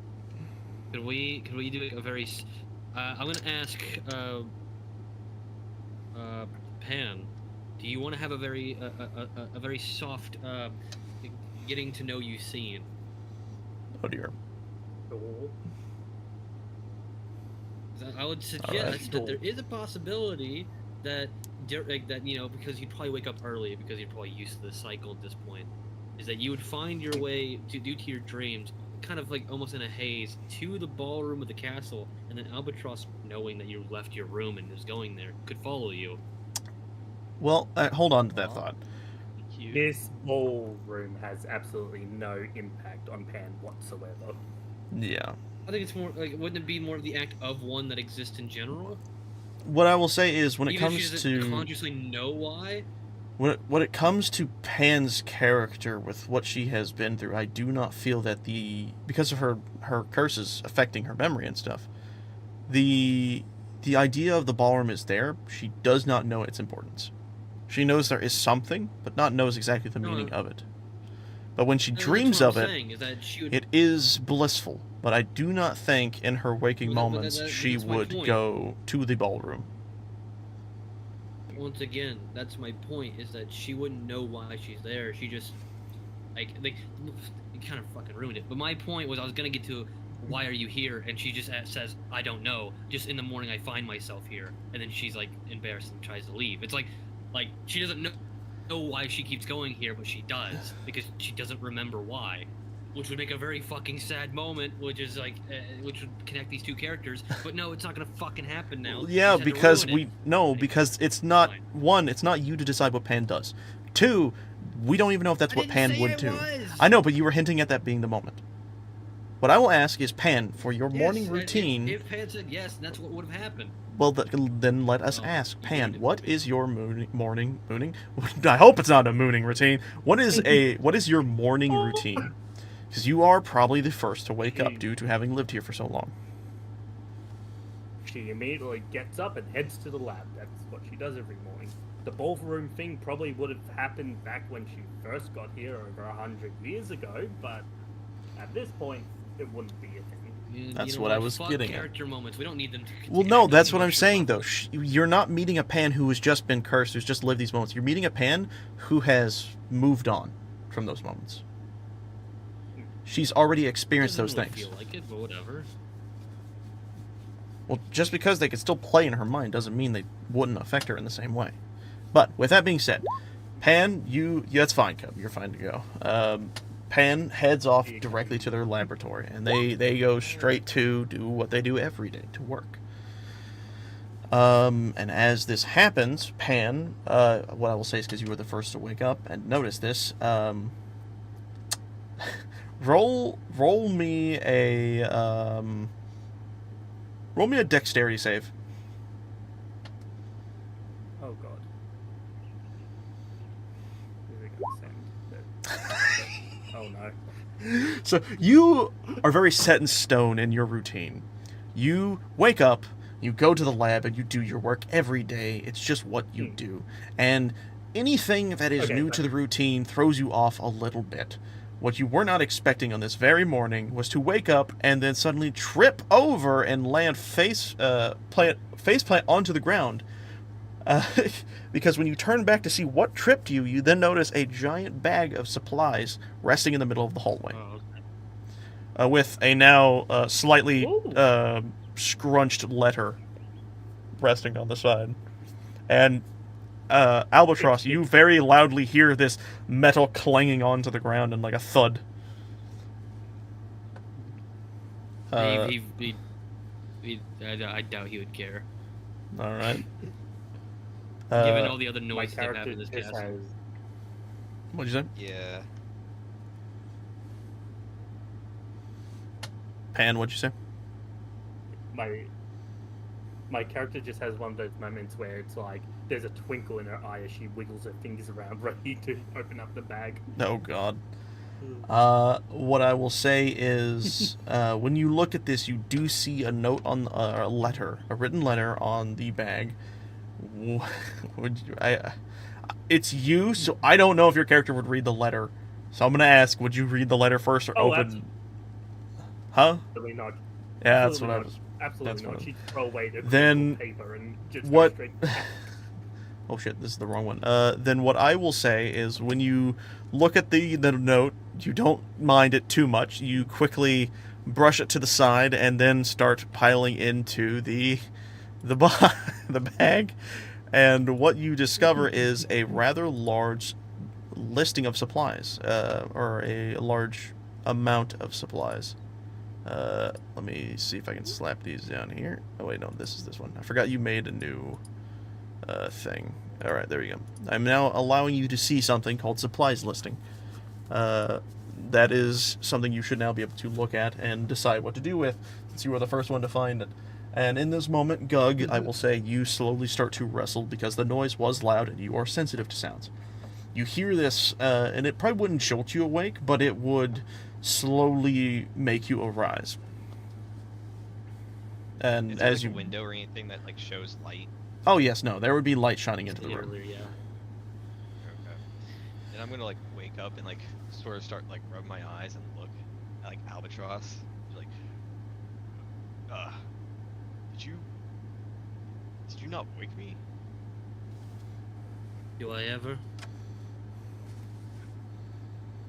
You shouldn't tax yourself so much. I would have been fine. Well, you know exactly what I've been through. Sleep doesn't come easy anyway. Even before this. Well, before I Fair enough. recognized this, you understand. Anyway, Yeah, Thank you. I appreciate you I believe coming over me. at some point in the morning, not too terribly long ago, Corpse left her room, surely to go down to that laboratory of hers. Anyone else, I can't get a good reading. Not only does Rabbit have live feed, but also a ghost. So, What? odd Also, sense anyway. Gug, roll me a Me, perception always. check real fast with your proficiency bonus, I believe is what your ability allows, with keen hearing and all that. Hey. Well, he's Wait, asleep. I don't have You're it. saying he would have heard it. Unless I'm transformed. Well, I said it aroused him, but there is something else I'm having him roll for.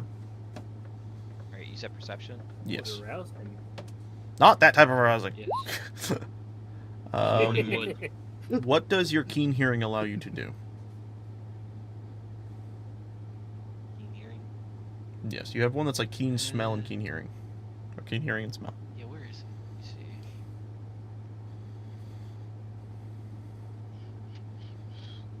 see. And we have it somewhere on this list. Unless it's on your transformation one.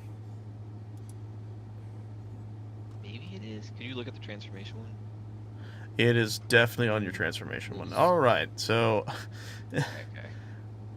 You're in line.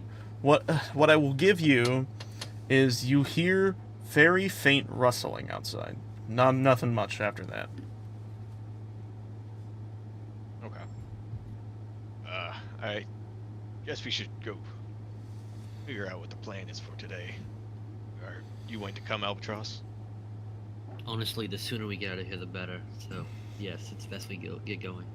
Also, if you haven't already, don't forget to full rest. Or long rest, or whatever it is. All right. There Oh, should yeah, be a sure, button on your sheet. I'll probably have to do that to Damien's in a little bit, but yes, We're gonna have to go through all this again, aren't we? What?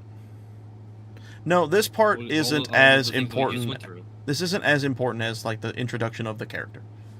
This is just getting Oh, you yeah, guys that's to the true. campfire scene. Also, this is a stream, so they can look back at it.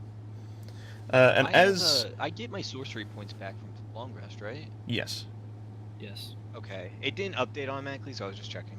okay. You as you all are getting up for the morning, and you get yourself your things, you step out the door to see things flying out of this bag, as Pan is pilfering this giant backpack of supplies, and you hear them quickly just throwing things again. Pan, what are you doing? What are you saying while you're like doing this? Ooh, pots, pans, a torch, tinderbox. Ooh, oil. This could be useful. Oh Yes. god, that is the worst thing to hear out of you. This is the sight you all see and hear. What are you doing, corpse? He says, crossing his arms. Oh, I'm just seeing what I can use for my experiments. This bag was just here. Right. Bag appeared. Yes. Continue. I think that was it. Okay, I would like to. What do you think? Would a general passive perception pass to finding this note on the ground? I was going to give you the fact that because you have better sight than most, yes, you would catch that to the side of Pan, brushed off against the wall, probably now crinkled a lot more, is a letter sitting there. With a deep sigh, he goes, "Burn in hell, corpse." He picks up the crumpled letter and pulls it out and goes to actually look at it, So seeing what it says. when you pick up the letter, you notice it is actually in an envelope, and in the middle of the envelope is this silver crested wax seal with a full moon encrusted into it. And as you begin to Man's a bit full of himself, isn't he? straighten it out and then open it up, you eventually can read in very fine handwriting. Dear friends, I have packed you a few weeks' worth of supplies to help you on your journey to come. But I also have breakfast prepared for you all downstairs. So once you all are ready and dressed, please meet me in the dining room, for there is but one final gift I have yet to bestow. Sincerely, Arthur. That is what you notice. Now we have to repack a bag. Yeah, and also I now get to show you the bag because it's quite a repacking. Oh no. Going to do this and then just set it to I all don't get any of players. these things. Boom. You will. You guys can now see on your stuff an entire thing of supplies listings. That is everything in the bag. You can divvy this up as you wish later on. Wait, But where? Huh? it should just be on like the area where you're your character sheet stuff's at, or like where you see like where there's the players folder, where the players folder is at. On the very top, there should be supplies listing. It should be above like calendar, moon phases. Oh. Yeah, I see it. Yeah. Okay, spyglass, rope rations, grappling hooks. Okay. A lot of basic supplies for just Honestly- survival. Honestly, we should all put this back in the bag and have Gug just carry the whole bag. I wouldn't. He's probably mind on. bag. You're a strong lad. Oh, don't worry, I got this. She tries to pick up the bag and her arms just detach. That wasn't supposed to happen. That's kind of what I was thinking would happen. It's really fine. I'll carry it. The hands on her arms just open up as they just fly back up to her nubs. Why? Let's just get the hell out. That's fun. That's a fun image. Yes. So this, as this happens, you then hear a faint little like a yip from down the hall, as you see Grim sitting there patiently waiting for you, wagging his tail happily. As he then, with his head, he like kind of nudges this way to follow. Hey, Grim, you don't need to tell Arthur about the bag, right? Right? You then hear a very audible bark.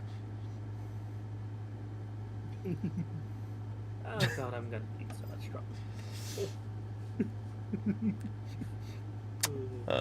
And with that, I assume. Anyway, let's get the hell out of here. So, Yeah. I would trust he just immediately just goes downstairs. All Fucking right. Kicks open the door and is like, "What the fuck do you want, Arthur?" So you all eventually grab your things. The supplies is probably left for Gug to do by the sounds of it. But eventually you all make your way downstairs. Damien, I will say, is falling behind. He is quiet, but he's also, you notice he's looking around the area now that he has a little bit of a craving for something else. And eventually you all make your way into the dining hall. But this time, let me actually pull up my sheet, because I think I have a description here. Yes. When you walk into the dining room, you find that the tables are covered in many different types of breakfast foods, ranging from eggs, bacon, to sausage, and so much more. And at the end of the table, you also notice Arthur with a handkerchief tucked into his collar and a plate with only a few pieces of eggs and bacon on them. After noticing him, however, he then notices you all and proceeds to clean his face and gesture you over to take a seat. Ah, good morning. So you read my letter, I presume? Eventually. He kind of confusedly lowers his eyebrows at that realization and slightly starts to squint over in Pan's direction. And then tries to sit unsuspiciously. Well, anyways, we should talk after you have taken a seat, and please feel free to eat as much as you like. This food is specifically made for you, after all. You will find that even the dead can enjoy a meal such as this. And as you all manage... as you manage to get to the table and you start to seat yourself, you notice that the smell is wonderful. It's probably the best smelling food you've ever smelled. Like, Gug is probably, when he sits down, he's probably salivating more than the Yeti. His eyes are wide, and he's just like searchlight looking all over the table. And when you finally decide to test the food, because he even looks at Albatross and gestures for you to try the food. Actually, Gug will eat. Albatross, would you attempt to eat? I wouldn't trust him. I don't trust any of these people. No, I'm not gonna eat his weird magic food. Are you insane? He's gonna drug me. I got a hair in my eye. Ah. Okay. Those are usually called eyelashes. What? Makes sense. Okay, but as this happens, I am actually, yeah. So I guess I'll ask the same question of Quinn.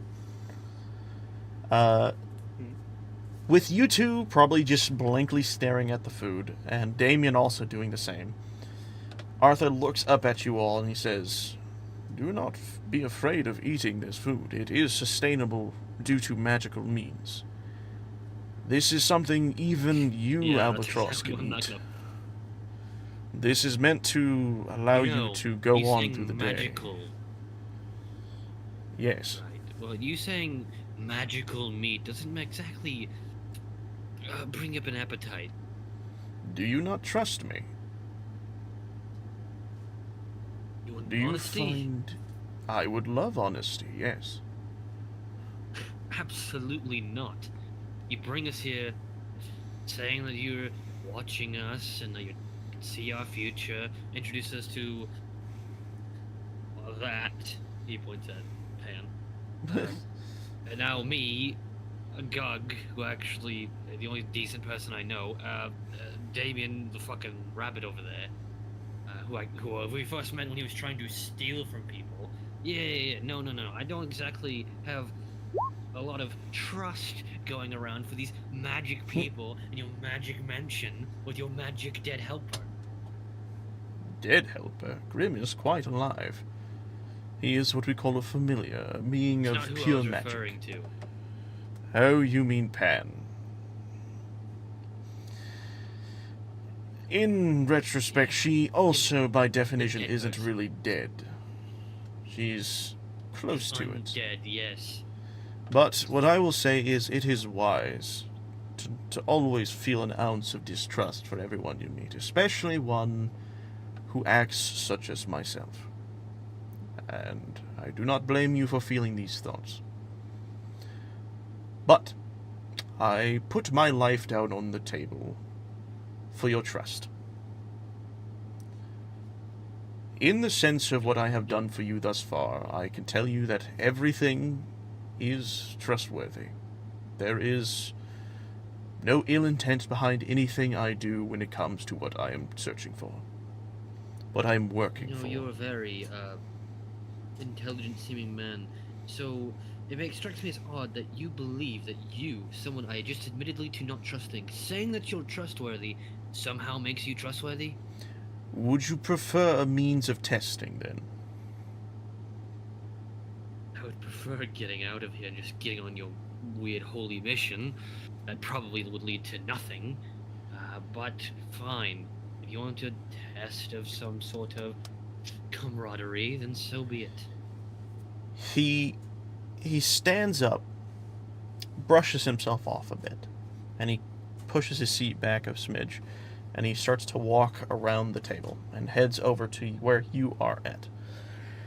And he holds open his hand, and you begin to see this silvery light manifest. And then suddenly it begins to swell like a dome forming around. And in this dome is the shape of a moon, and as this dome expands and covers you and Arthur, I must ask you if you are willing to tell the truth, for you are now in a zone of truth. Wait, just him and Arthur? Not all of us? Okay. I do just want to think. You are a magical man who I don't trust, and I don't trust your magic. Man uses magic and says this is a magical bubble of trust. It's like, Well, how do I know that? That's what I'm asking you, How do I because, know?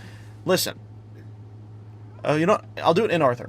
Arthur explains, as he does this, he says, "This is what we call a zone of truth. I'm sure you can feel it within you now, arguing with yourself if you should trust this magic I am bestowing. If you accept the magic, you will not be able to tell a lie. And thus, because I am choosing to fail my own magics, you will also be able to get only truths out of me when you ask a question.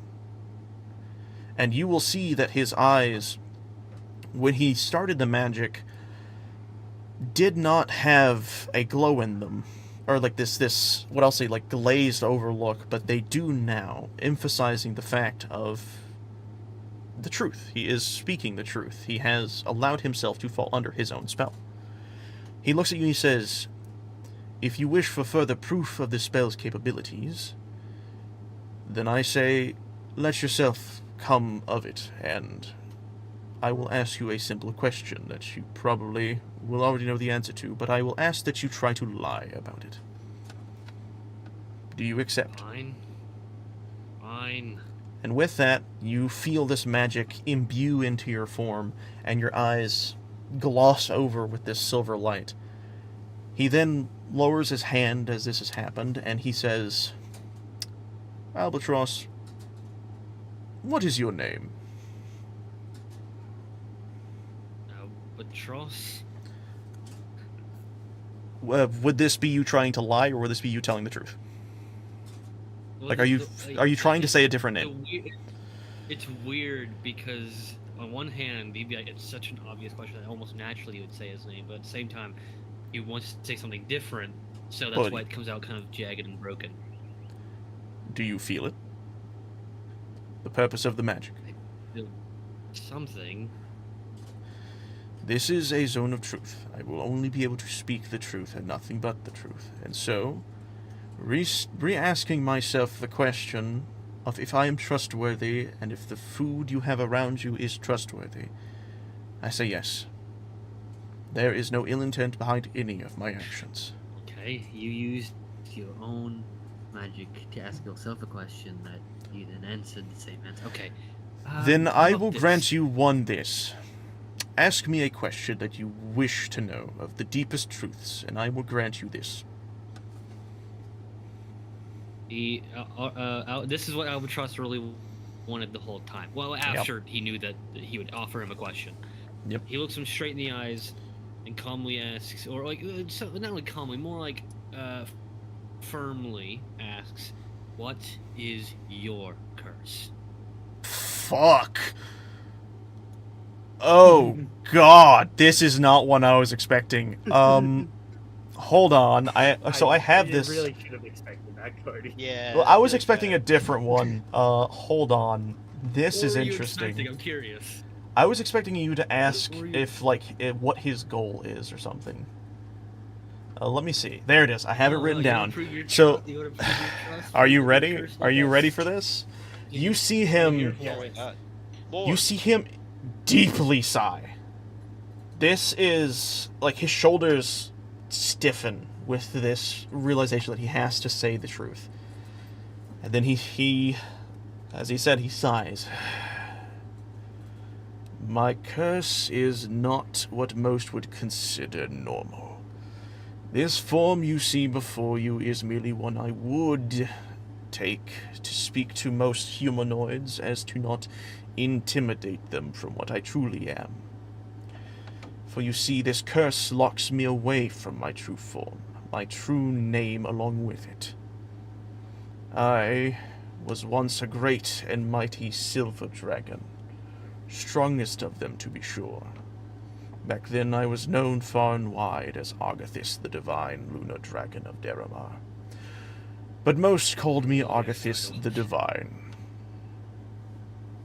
Are you happy with this solution, or with this answer? And as you see, his eye has this very draconic look to it, and it's purely silver.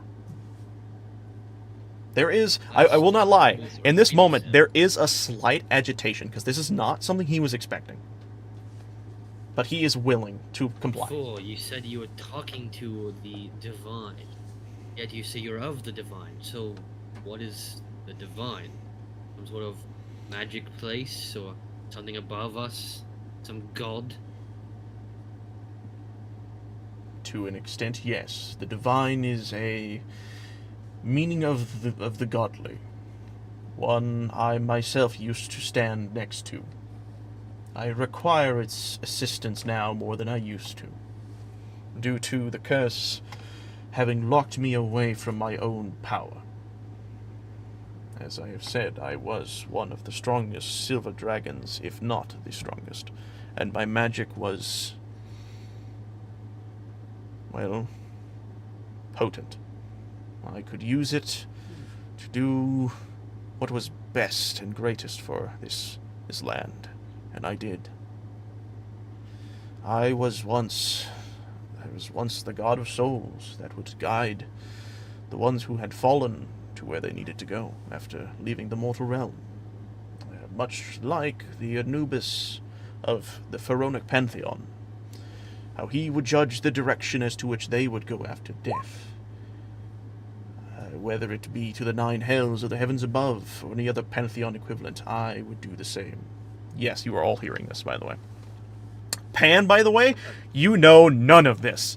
This is a surprise to you. You're sitting there, like, looking at your food, and then you slowly look up at this, and your jaw probably falls off.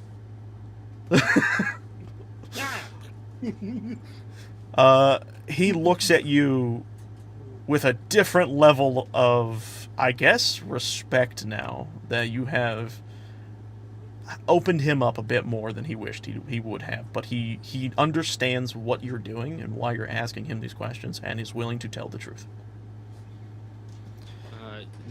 Albatross nods, and he, from the elves living so long, no, they don't know for sure, but they do know that dragons live for a very long time. Yes. So he can already assume that that Arthur, being an ancestral dragon already, was likely significantly older than even the dragons that they even knew of. What I will also say is, when he admits his name, Argathis the Divine, it immediately rings a bell. You know of this deity. The elders prayed to him. He was a deity for all of Daramar, but you know that at some point he disappeared. It was some 1,000 years ago, but you know it occurred. And honestly, due to how your elders work, they would probably have weaved lies into your people. How many? You said 1,000 years ago. That'd be impossible considering the lifespan of elves. So like, how many thousands of years ago? What I would say is you would not know. You don't have to give me an exact number. I know. You can give me an estimate. What I would say They is... They don't even have like a guess. Well, I'm just going to state thousands. Not 1,000, thousands of years ago. You don't know the exact number. You know it was thousands of years ago. Right. And that when he disappeared, there was a sudden imbalance in the forces of Daramar that was at least told to you by the elders, but that the elders would tell to you that they maintained in his disappearance, and that he betrayed all of the elves and left. But you now hearing what has happened to him, understanding a little bit of a different answer, or side to that story. I guess, in a way, more enforcing your ideologies towards the elves, or the elders. He then... Sitting back, almost... Yeah, okay, you can go. You can go.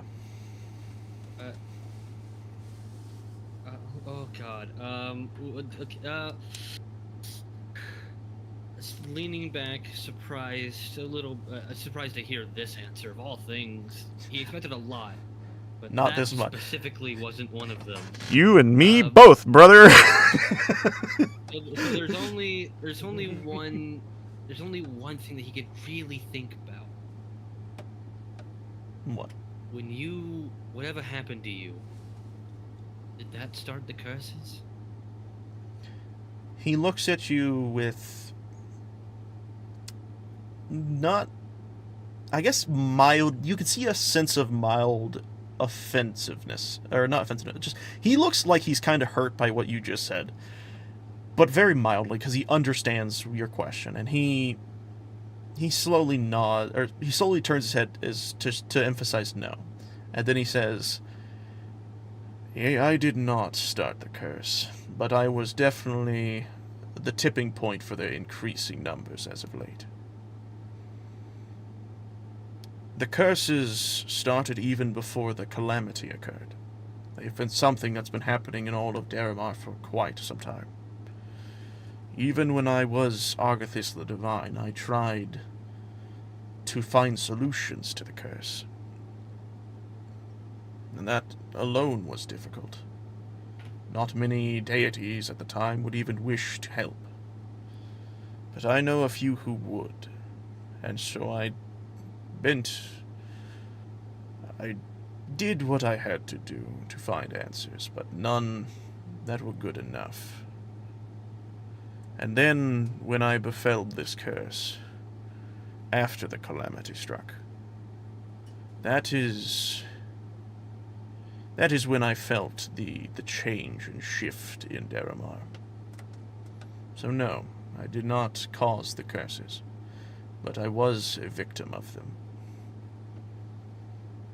Alright, I seriously have to go. Like, this isn't like even with the Kevin thing that I mentioned earlier. This is something completely different. That's family related. But I do have to go. Alright, then I think... That was a lot of fun. Yes. We got to repeat that ending for Ethan. Probably a little bit on that one. Yeah. Fuck, you put me into a damn corner. You put yourself in that corner. I wasn't expecting you to ask that question. I'm gonna be real. That was not my intention. I'm glad. You trust him a lot more now. That is the point. Also, there's a lot more that was prepared. I knew Albatross would ask questions, so I actually made an entire sheet of questions to be answered by Arthur. And you managed to hit the nail on the head of one of my questions. And so I prepared that sheet for that reason. Because I knew you would do something, but I did not realize it would be this early on. But what I will say is, yes, I guess due to the amount of people leaving, we will have to take a temporary break, or not break, a stop for this time being. We'll be picking up again in a decent chunk of weeks. There will be a bit of a break. Because there's actually still so much to do, I probably don't even have to write anything for the next session, so it should be pretty easy. But that's just D&D, you know? Sometimes you spend a lot of time role-playing and having fun than you do actually playing the game. But with that being said... only do combat. Only do combat. With that being said, I want to thank everyone who decided to join us for this fun little adventure onto the second episode, or I guess technically the first. No, it's still technically not even the first, because we're still in the past, technically. We're getting there. This is a really long prologue. But with all that being said, I want to thank you all for watching. Go check out all the channels that are in the description, and enjoy their content as you have enjoyed the one you are listening to currently.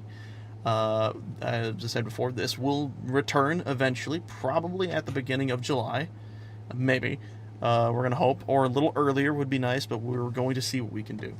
But with all that being said, we're going to be heading off for the time being, and we will see you all when we return. So, have a good one, everybody.